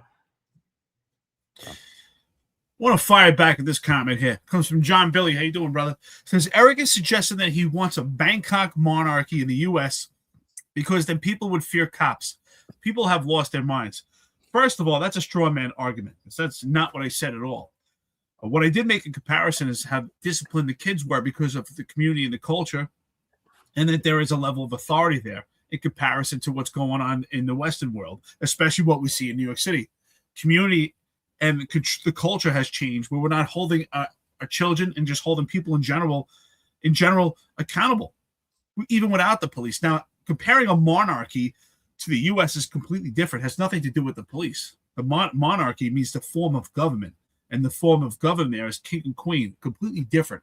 Now, with that being said, if you want to make the comparison in Thailand to the U.S. is, in Thailand, I would argue that actually people, in some ways, they're more free in Thailand.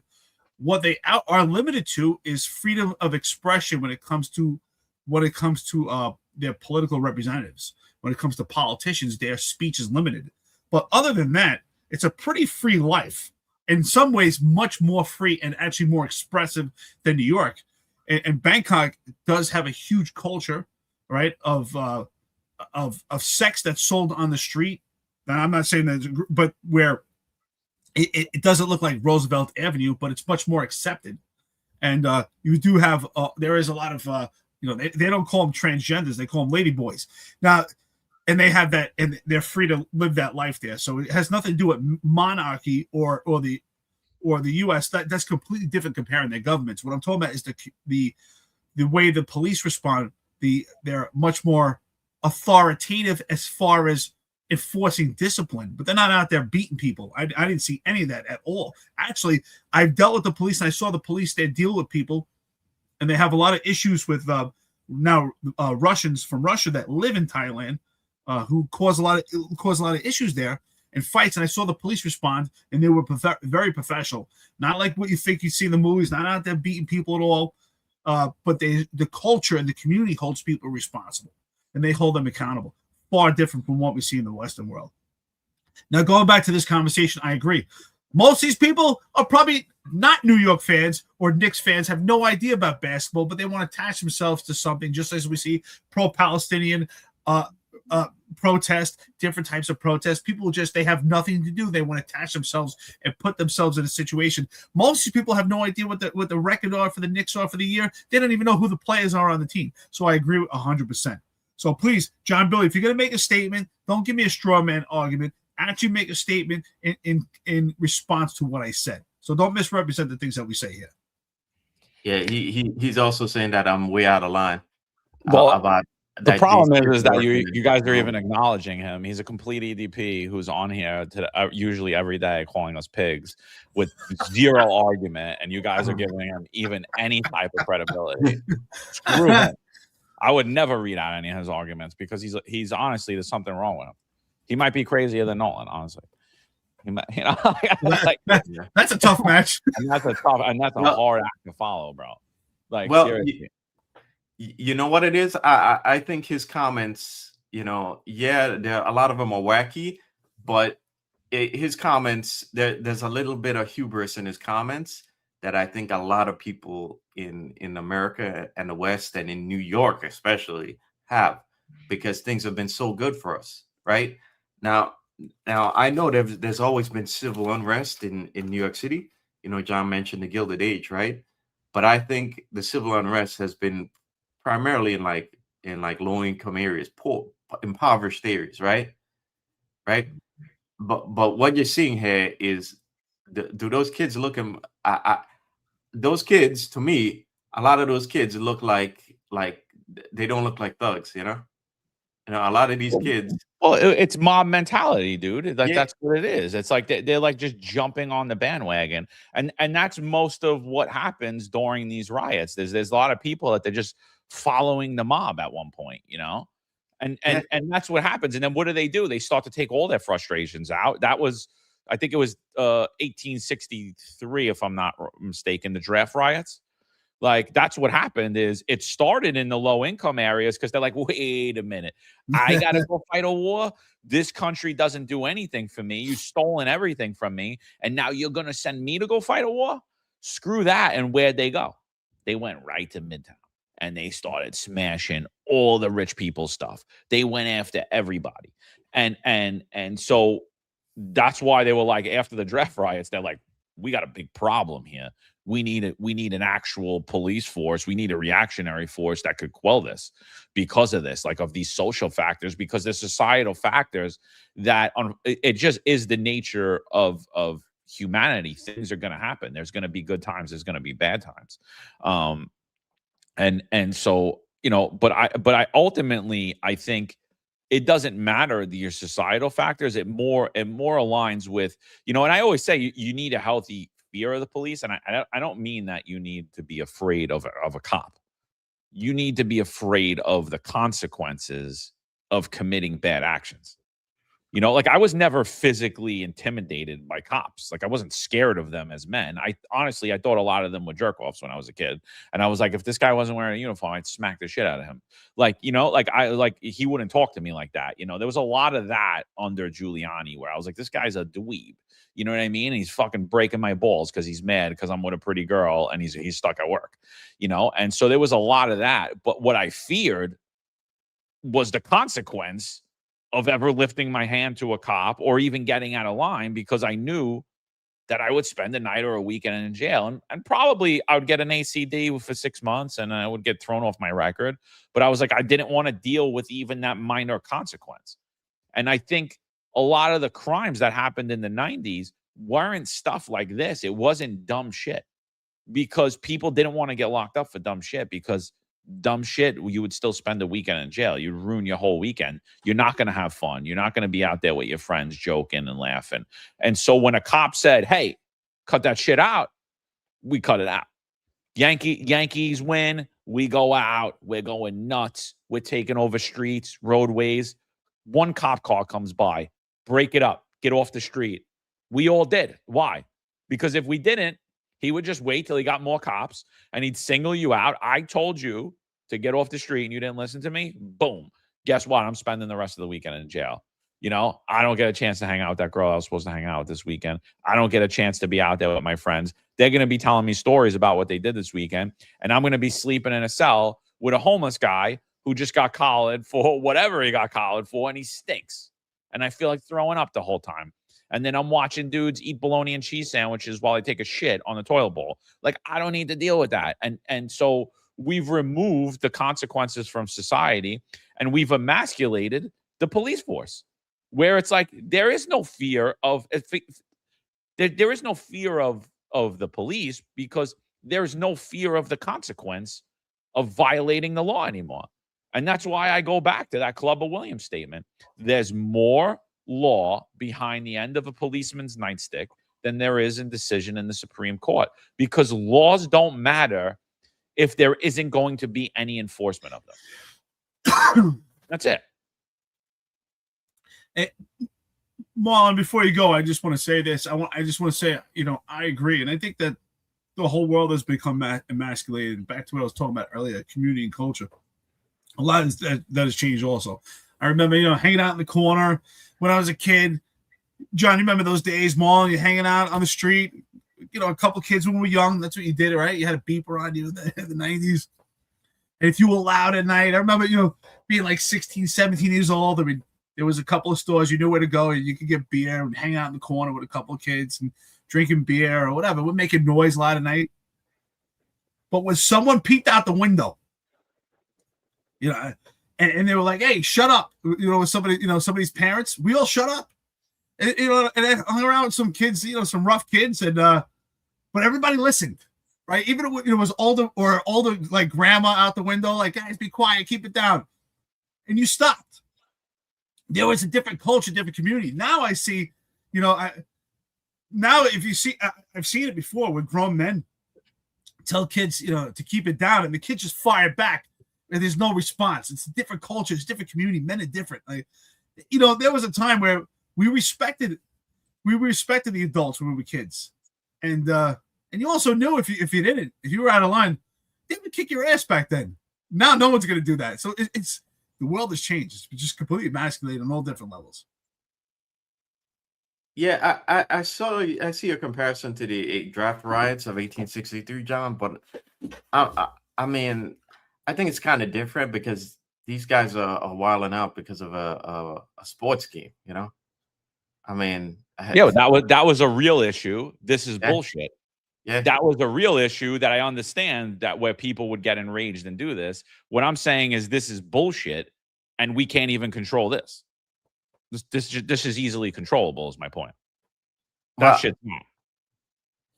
That's where I disagree. I don't think. See, the cops. I'm not saying they can't do anything. I'm saying they, especially in the case of where that guy was being, where the fight was breaking out in front of the cops standing there, right?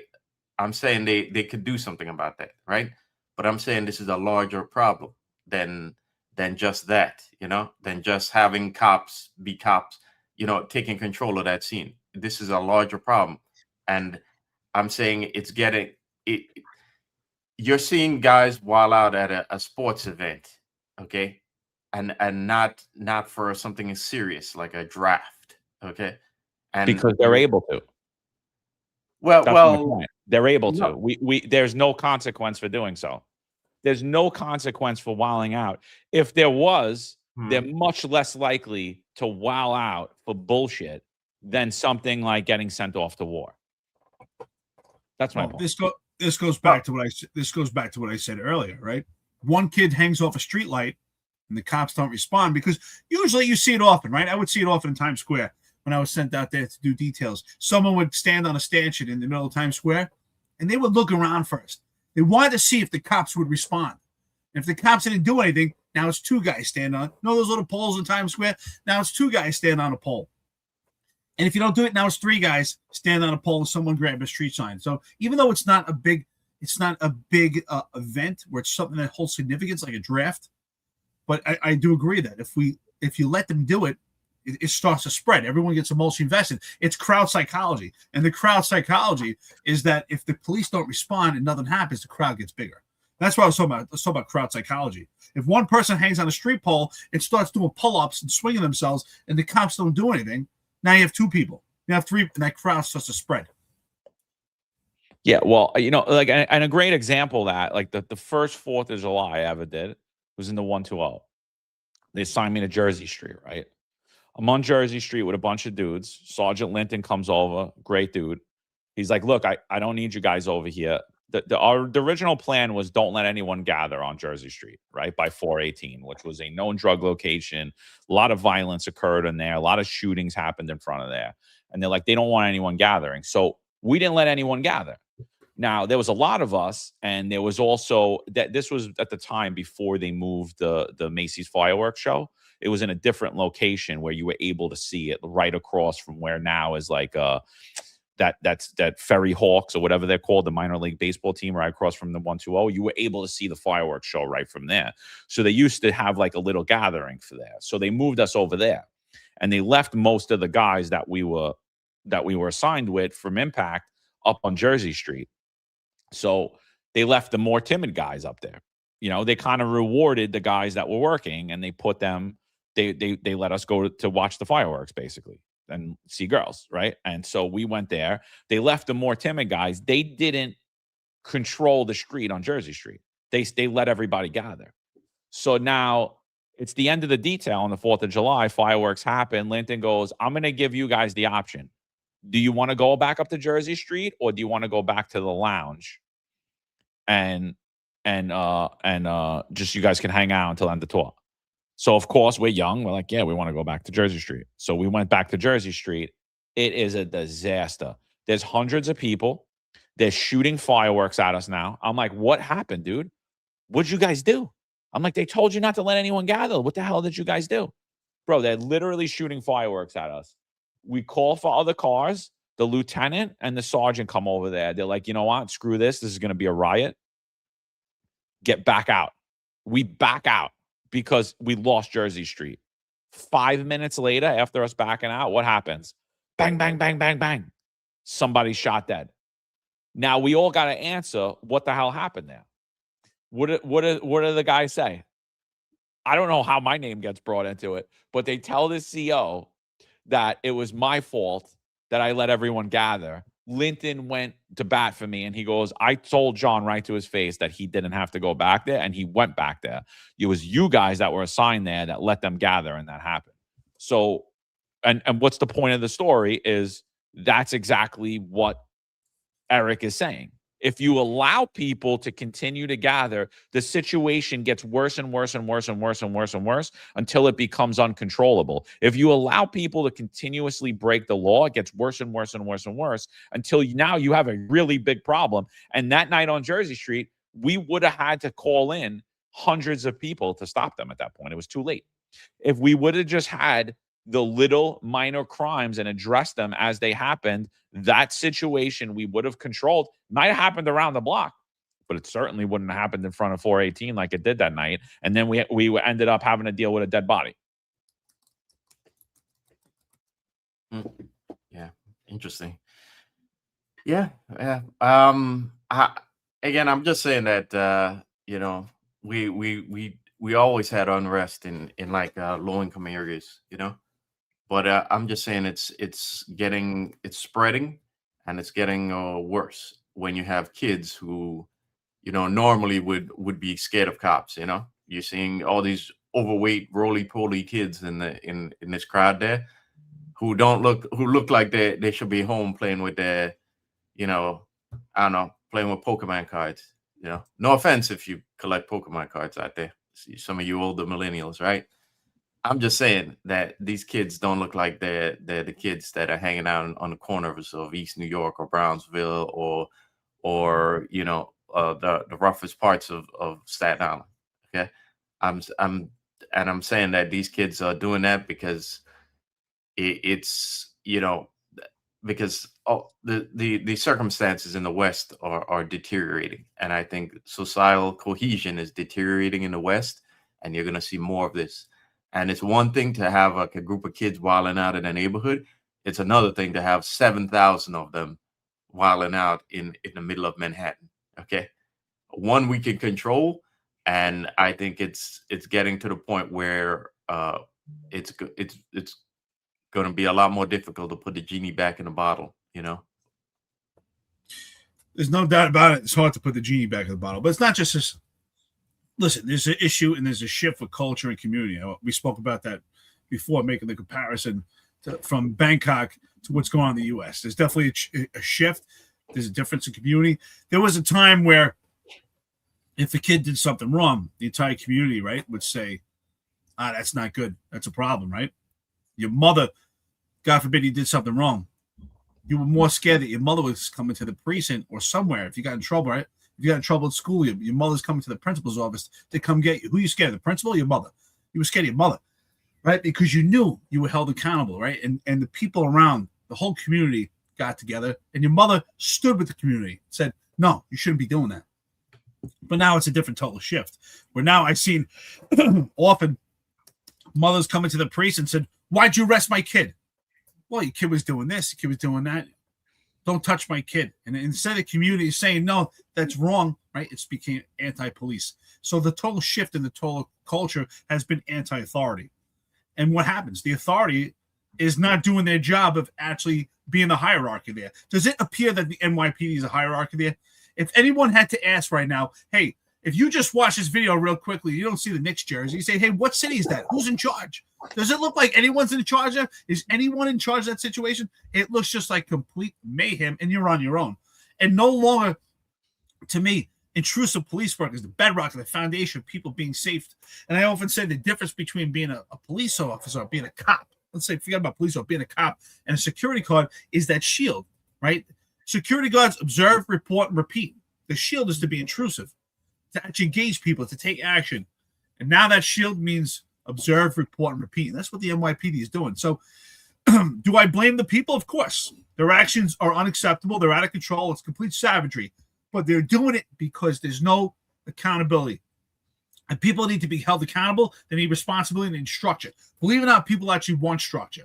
When one person is hanging out on that sign and the police don't respond, it becomes 2, it becomes 100, and then it's always a dangerous situation. As John was telling you about Jersey Street, that's exactly what I'm talking about. If there's 2 people in the courtyard of Mont Haven drinking a beer in public, is it the biggest issue? No. But you have to foresee the bigger picture. The bigger picture is if there's 50 people out there drinking or 100 people, and God forbid someone gets violent, the cops have to go out there in a much more vulnerable situation. It's the same thing here. If the cops immediately took action, but they can't because this protest settlement and people that like balls have been clipped at the nuts. People like Timmy Boudet, who's playing this game of going around there with a bullhorn, who's completely neutered, and he's neutering everyone else around him. And it's always blamed on leadership. It's just a conglomerate of issues. It's not just one issue. It's different facets. And it's a bigger issue. The bigger issue is that this is growing so much that this is our culture now. We're no longer, we can't even identify who's in charge of. Where is the police? Does it look like the police are in charge at all?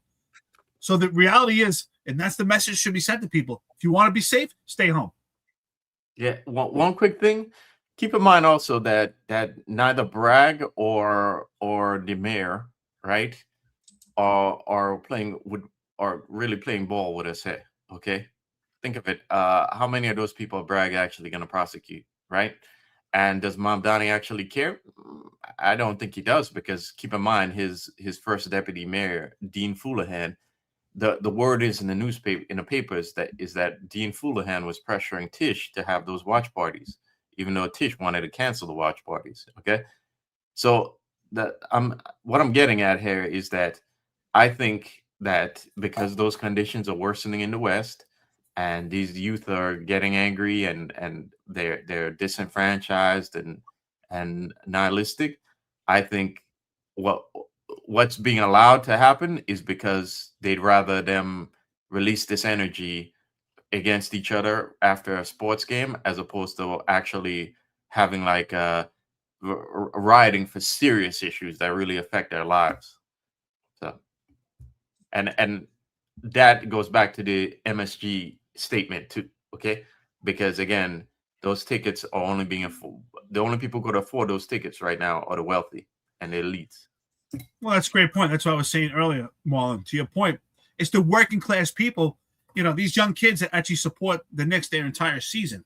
It's not the elites that are supporting the Knicks the entire season. But now, while they're in the championships, it's only the elites that actually present the game. So to keep that constituency going and actually to keep the support of the Knicks going, they absolutely need to show some type of presence or some type of support for the working class people. And you're right. The working class people, unfortunately, they're outside watching the game because they just can't afford to go inside. So you're spot on with that.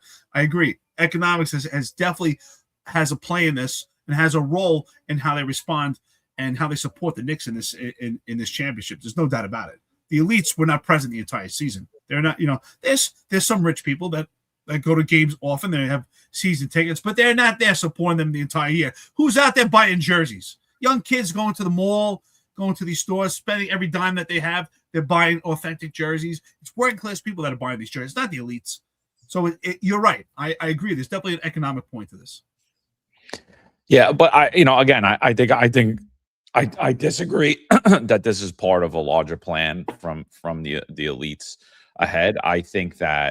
I totally think that you're giving them way too much credit, and I think that they're highly incompetent and they want a controlled population, because if they don't have a controlled population, if you have another situation like a draft riots or anything like that, or anything even close to that, they're the first people that are going to suffer.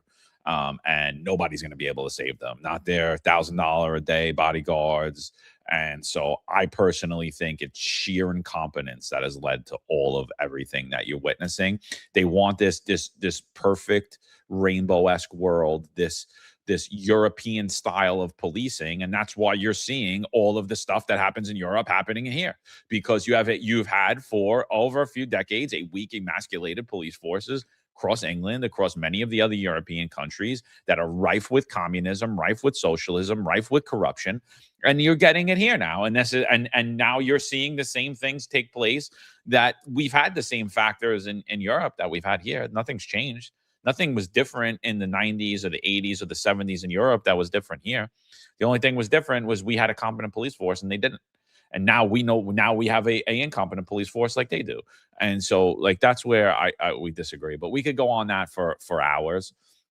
We're heading off. We only got 15 minutes left. So I just think last 15 minutes, if you guys got anything else on this topic, if not, I think we should switch over to Bragg indicting a former sergeant for stealing $132,000. No, spot on. Let's get to the story. You're 100% right. Yeah, so I mean, you look at this, Sergeant Mahadio. How do you say her name, Eric? Mahabia. All right, so Sergeant Mahabia, she was working out of the photography unit. I used to always joke and say I want to be the CEO of the photography unit. She actually was. I didn't even know there was one. I used to say, like, that's my dream job. I want to be the commanding officer of the photography unit. Nobody knows who I am, but she actually had that job.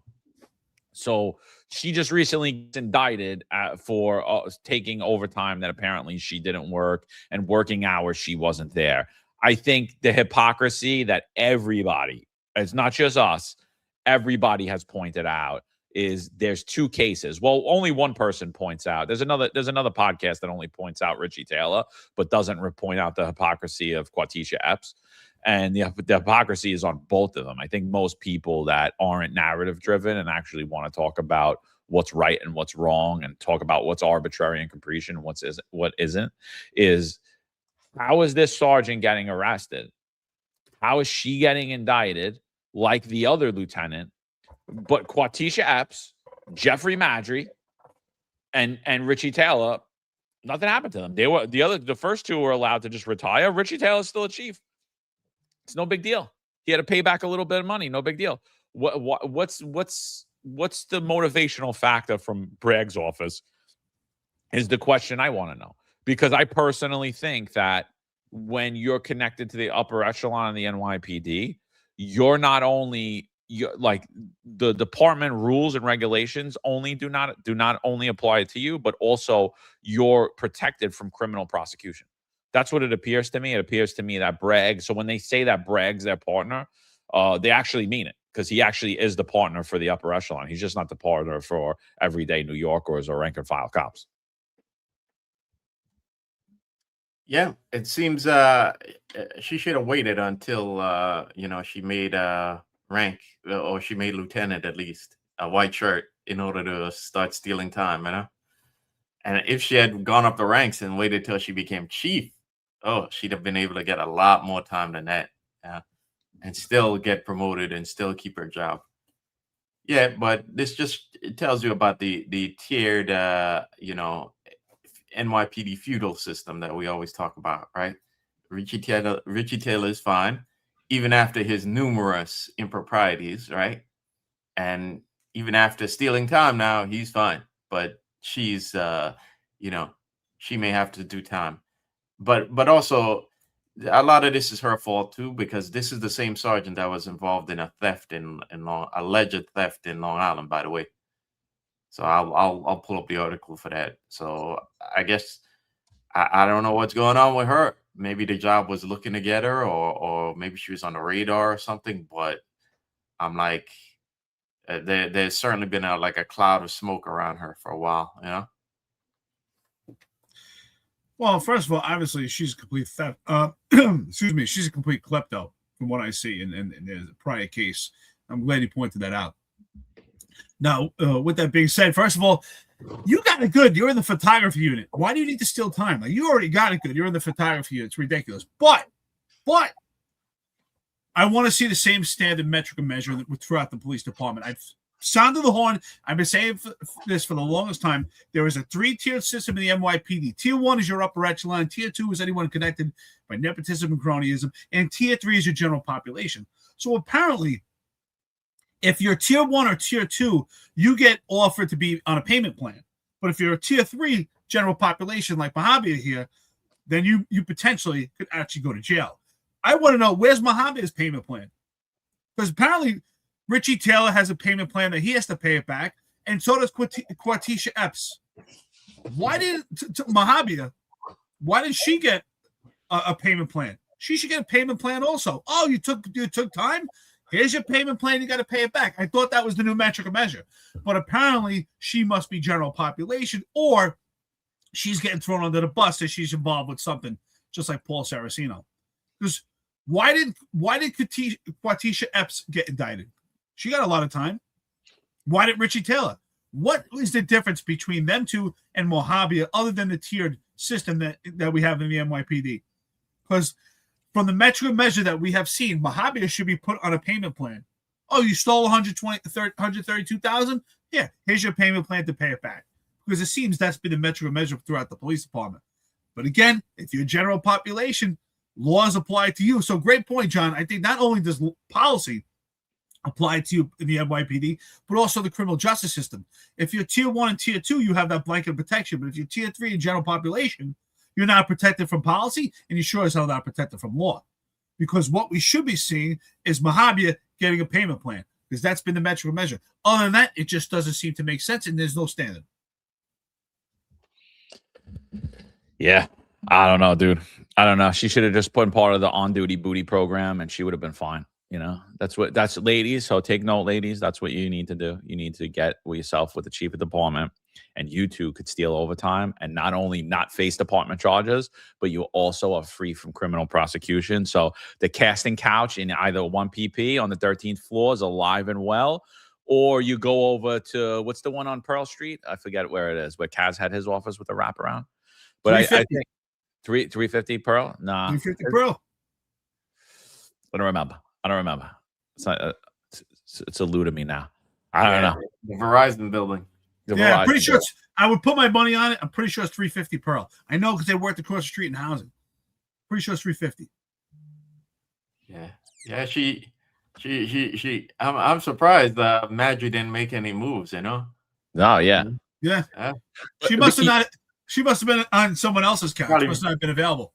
No, but she dude, probably rejected him. You know? Like, why are some of these photos a lot sharper and crisper than others too? So I'm thinking she's not even in the regular class, because she was the CO of the photography unit, which I didn't even know existed. So like she was the commanding officer of it. Like, and then she gets this photoshopped, like crisp photo of her, and then meanwhile there's other people that they get these horrible photos. Like, how come I never got one of these photos? Eric, you ever get one of these photos? Dude, my photos were terrible. They don't even look like me. People look like, who is that? I don't even have photos from my promotions. I have one with me and Ray Kelly. That's it, from like a super far distance. Yeah, honestly, she looks great here. The way the NYPD always did is every time you take a picture, and God forbid you're jammed up and your picture ends up on TV, like it looks like a mugshot. It's terrible. You look at mine, like it's not even the same person. Who is that? Yeah, but I could see like talent, like as far as like it would concern, the Adams administration. I'm sure she didn't get to be the CEO of the photographic unit if they weren't trying to get her in the club. They were trying to get a part of that overtime program. I tell you, Yeah, she's a good looking girl. But look, I don't feel Yeah, I, am I gonna sit there and feel bad for her? No, I don't feel. We all make our own bed, but like at the end of the day, I mean, it's arbitrary and capricious. You know what I mean? It's ridiculous. Some people face departmental charges, others don't. Some people face criminal prosecution. Other people just like, oh, you stole? Yeah, just give a little bit of the money back, and we're okay. Don't worry about it, and continue doing what you were doing. Don't worry about it. You know, you're still a chief. Don't worry. Yeah. Well, what exactly? What's the measurement right now? Honestly, she should just be given a payment plan. Yeah. Because that's what happened with Richie Taylor and Quatisha Epps. What's the difference? Why? From now on, everyone should be able to steal time, and you don't have to pay it back unless you get caught. If you don't get caught, you're good. If you get caught, you get a payment plan. That's a measure. Too bad we missed the opportunity, John. I had no idea. I didn't know you could steal time and just pay it back. I would have done it too. I mean, but I love your point, though. It's true. Like, only if you're the CEO of the photographic unit, you're already stealing time. You should be thankful. You should be really thankful. Like, you know what I mean? Seriously, like, you're the photography unit. You need to steal time. Like how stressful is your job? Like, come on, seriously. Oh, the chief goes, I need 7 extra pictures. I need 7 more. Like, yeah. Oh my God. Yeah. The chief needs 7 more pictures. Make sure they're Photoshop too, you know? Yeah. It's probably stressful getting all those calls from chiefs telling you, oh, you know, I need this corrected there. I want to come again in my dress uniform because the shine on my head is a little bright. Yeah. And it doesn't look like I have enough hair. Yeah. And, you know, could you do something to make my jawline look like I have a neck and like you don't have those 3 chins? Could you make me look thinner in that picture? Yeah. You know, how many times you guys think people do retakes? I bet you all the time. Absolutely. First of all, I didn't know either. There was I didn't know it was a photography unit. There's actually a thing about that. There's actually a sergeant, someone in charge. Like we need someone in charge of that unit. Like, dude, you ever get like your photo for the ID card? I'm like, you couldn't have took a better picture than that, dude. Like, I'm not a vain person, but come on, like this doesn't even look like me. But think about it. She's a sergeant with a gun. You're in charge of the photography. Like you need leadership there. Like, let me make sure all 3 people show up to work today. And then she probably has 40 hours a month built into it too. How many people are in the unit? Why do you need a uniform person there? I thought why aren't those all civilians? Why do you need a sergeant there, for God's sake, making 100 and God knows, like close to the ball? Don't steal my dream from me, bro. Don't steal my how many people are in that unit? Think about it. How many people are in that unit? Like, how many people do you actually supervise? 1, 2. Like, just have a civilian supervisor, and that's it. And he runs the shop. He probably knows what the hell he's doing anyway. She probably has no idea. She's probably like, "What do you do here?" Oh, okay. And he's probably like, my sergeant. I just need her to sign my overtime slip. I like to hear those war stories. Hey, you work in the NYPD? Yeah. I'm a sergeant in the photography. Well, I would like to hear the calls she gets. I mean, I would like to hear that. So dude, if you want to come on here, tell your story, we'd love to hear about the people who, they think they're in home and garden, and the other people that think. Does she go to Christmas parties and take pictures, stuff like that too? I wonder. We got a Christmas party today. Chief Stevenson's going to be there. Make sure we get good pictures. Yes, dude, there's no way. I find it hard to believe that she wasn't invited to the program at least. Okay, I find that hard to believe, especially she definitely was invited. That was the initial, like, we're gonna make you the commanding officer of this. If you come upstairs on the casting couch, you can work from home and do your overtime from home. Just send me a precinct is she from anyway? How come while you're looking at that, how come I never got offered that unit? I don't know. I guess I never got offered the casting couch, but how come I never got offered the photography unit? I mean, I might have been good for that. I got a good smile. Not happening, my friend. All right, let's get to these coffee and donuts. Well, before we get to the coffee donuts, that must be stressful. Like, oh my God, we got a deployment today. We have to go to a Christmas party. We got to take pictures. Rough. Look, she's from Fleet Service. She served at Fleet Services, 7th Precinct Squad, 6-7 Patrol Bureau, Brooklyn North. Oh, come on. There's no way she wasn't invited to the program. Okay. No freaking way. No, yeah, but she's alumni, huh? Listen, the cash and all that the cash for ass program was authorized. If she was part of that program, she would not have a problem right now. It was authorized. Someone signed. Saraceno would have signed her overtime slips, and that would have been the end of it. Yeah, and And Tanya would have noticed it when they did their Tanya overtime games. would have had sunglasses on that blocked her from being able to read all the overtime reports that she got. What was Nothing to see happening at the here. photographic unit? Nothing here. All right, come on, let's go. We really got to end this. All right, let's do it. Coffee donuts, baby. Integrity is detrimental. All the worst bosses are hooked up. Rank and file should do a DAR against the job. Staten guy. Yeah, thanks, brother. Nolan, I don't know what the hell you're talking about. I'm done reading your comments. You're the only person that brings up Stephen Lee. I don't know what you have with him. It's an obsession, dude.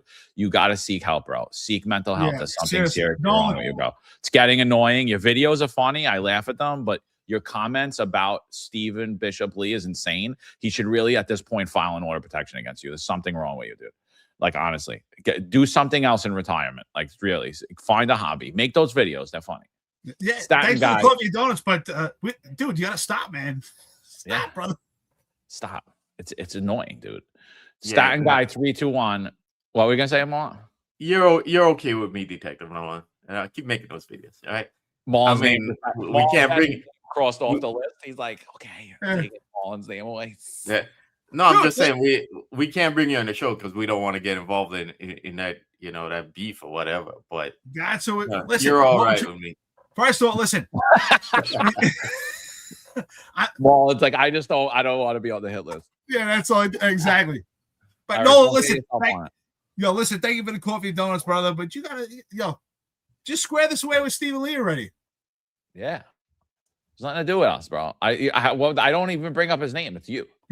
Apparently we do. Staten guy 321. Read The Emperor's New Clothes. We are being led by incompetence. It's not going to end well. Money is important, but it's never going to get better. Find a new job. You're a patsy for the people, asleep at the wheel. Shame. Never read it. Definitely check it out. Modern Samurai. John slapping people from the top of his stepladder. You can take the halfling out of the burrow, but you can't take the burrow out of the halfling. Stand tall, even when you need a ladder to do it.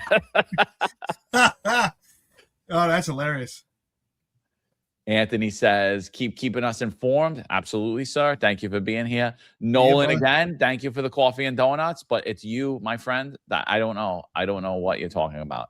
It's insane, dude. It's honestly. He has his own podcast, dude. Go on there. Modern Samurai, $10. This is from always having the AC on.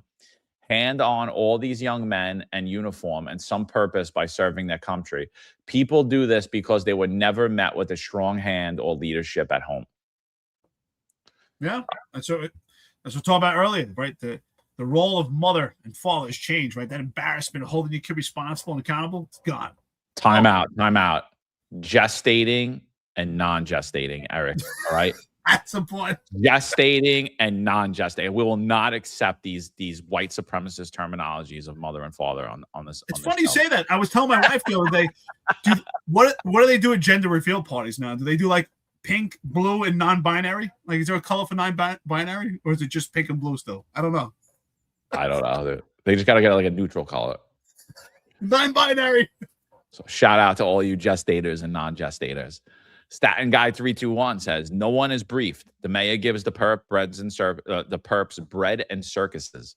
Everyone is tired, overworked, on the train. The job will get you hurt, then still get mad at you if you go out, vest out, or retire. Yeah, that's it, baby. That's it. So, look, appreciate everybody for being on here today. We had about 500 people with us most of the time. We appreciate you guys. If you haven't already, do us a favor. Make sure you like, share, subscribe. I put my bet in for tonight. I kind of made a mistake on it. I did like a combo on the trade. I put $40. It was like this popular bet. There was this popular trade that was happening. It was New York to win, and then New York wins by over 2.5 points. And no, I thought it was yes, but whatever. It doesn't matter. $40. If I win tonight, I get $681. So we'll see what happens. I wouldn't have did it. I would have probably took the over, but the games have been close, so there's definitely a probability. Make sure you go over to use our code. It's wherever you're watching or listen to this. You get $10 when you trade 10. Yeah, and just want to say before we get out of here, to EMUE or JE, I do my eyes are going 272 says off-topic question. This is definitely not off topic. Where were you? Why aren't MOS wearing their helmets at these potential riots? We've had been telling you about the protest settlement. So obviously missed the show, but it's the protest settlement. That's why they're not wearing the helmets. That's what we've been telling you. The protest settlement bars them from wearing it. It bars them from having the necessary equipment. So, but thanks for tuning in. Yeah, we're a kinder and gentler department. We don't want anyone to get upset if they see cops with gloves, a baton, or a helmet. We don't like that. So we're going to call ourselves the dialogue unit and put each other in light blue or pink. That dialogue's really working. Yeah, no, it's good. I didn't see Timmy in his bullhorn. Okay, guys, keep having fun. Don't worry about it. Speaking of dialogue, no, you guys not like that girl on fire or that other guy on fire? Thank you. Was he even there? I didn't see him. Yeah, he probably was like, nah, no, not me. I'm taking a night off. Not today, right? Yeah. But speaking of Nolan, brother, thank you for the coffee donuts. But can you have a different conversation? I'm not saying you can't talk about Steve. Can you talk about something else? Just want to see your depth. I want to get to know you other than Steve. Like a different conversation, please. Yeah. Oh, and sorry about that music that I just played a minute ago. Some of you guys are really quick with your somebody sent me her Instagram page, and guys, y'all should have, y'all should privatize some of your Instagram pages, because I'm like, seriously, especially if you get in the papers, you probably make your Instagram private because people are looking for you. Anyway, thank you for thank you for joining us today. We appreciate you. We appreciate the super chats, and hope you have a great day and you continue to stay alert and stay safe. Wait. Last thing before we go, real quick from both of you. Do the Knicks win? Are there more riots tonight? Oh, if I can make a cow sheet bet on that, absolutely. Knicks win, there's going to be more riots. There's no doubt about it. What I want to know is what happens in the other boroughs also. That's what I want to know. Spot on. Well, the question isn't going to be, it shouldn't be whether there'll be riots. It'll be how much riots there'll be. Because if they lose, that's what you got to worry about now. Lose in New York. Yeah. I think it happens either way. I think it'll be a calmer, it'll be a more, it'll be a riotous but peaceful post celebration if the Knicks win. But if they lose, so you think it'll be mostly peaceful riots if the Knicks win? Mostly peaceful. What is a mostly peaceful riot? What is that? But not so mostly peaceful if they lose. Marlon, before we get out of here, can you explain to me what a mostly peaceful riot is? Those words even go together. That's a paradox right there. Well, yeah. I'm with you. I think that the watch parties will stop the mass gathering from happening, but you're still going to get pockets of stuff happening. I think either way, it doesn't matter. But I could see it being more, if the Knicks lose, it being more aggressive. But I'm going Knicks win. They're going to go up 3-1 tonight in the Garden prior to going back to San Antonio. So yeah, I think I'm going. Let's go Knicks. NYPD, get on your game because it's disgraceful.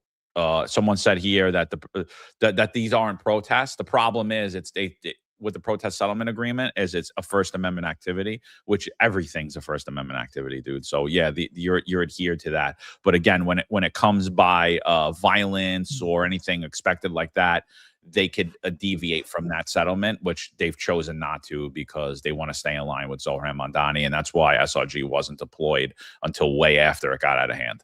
So, yeah, I say do better, Jessica Tisch, and let's go Knicks. I think they're going to riot either way. I do. I think I prepare for riots tonight. My bet is there's going to be a riot. I would put my money on that.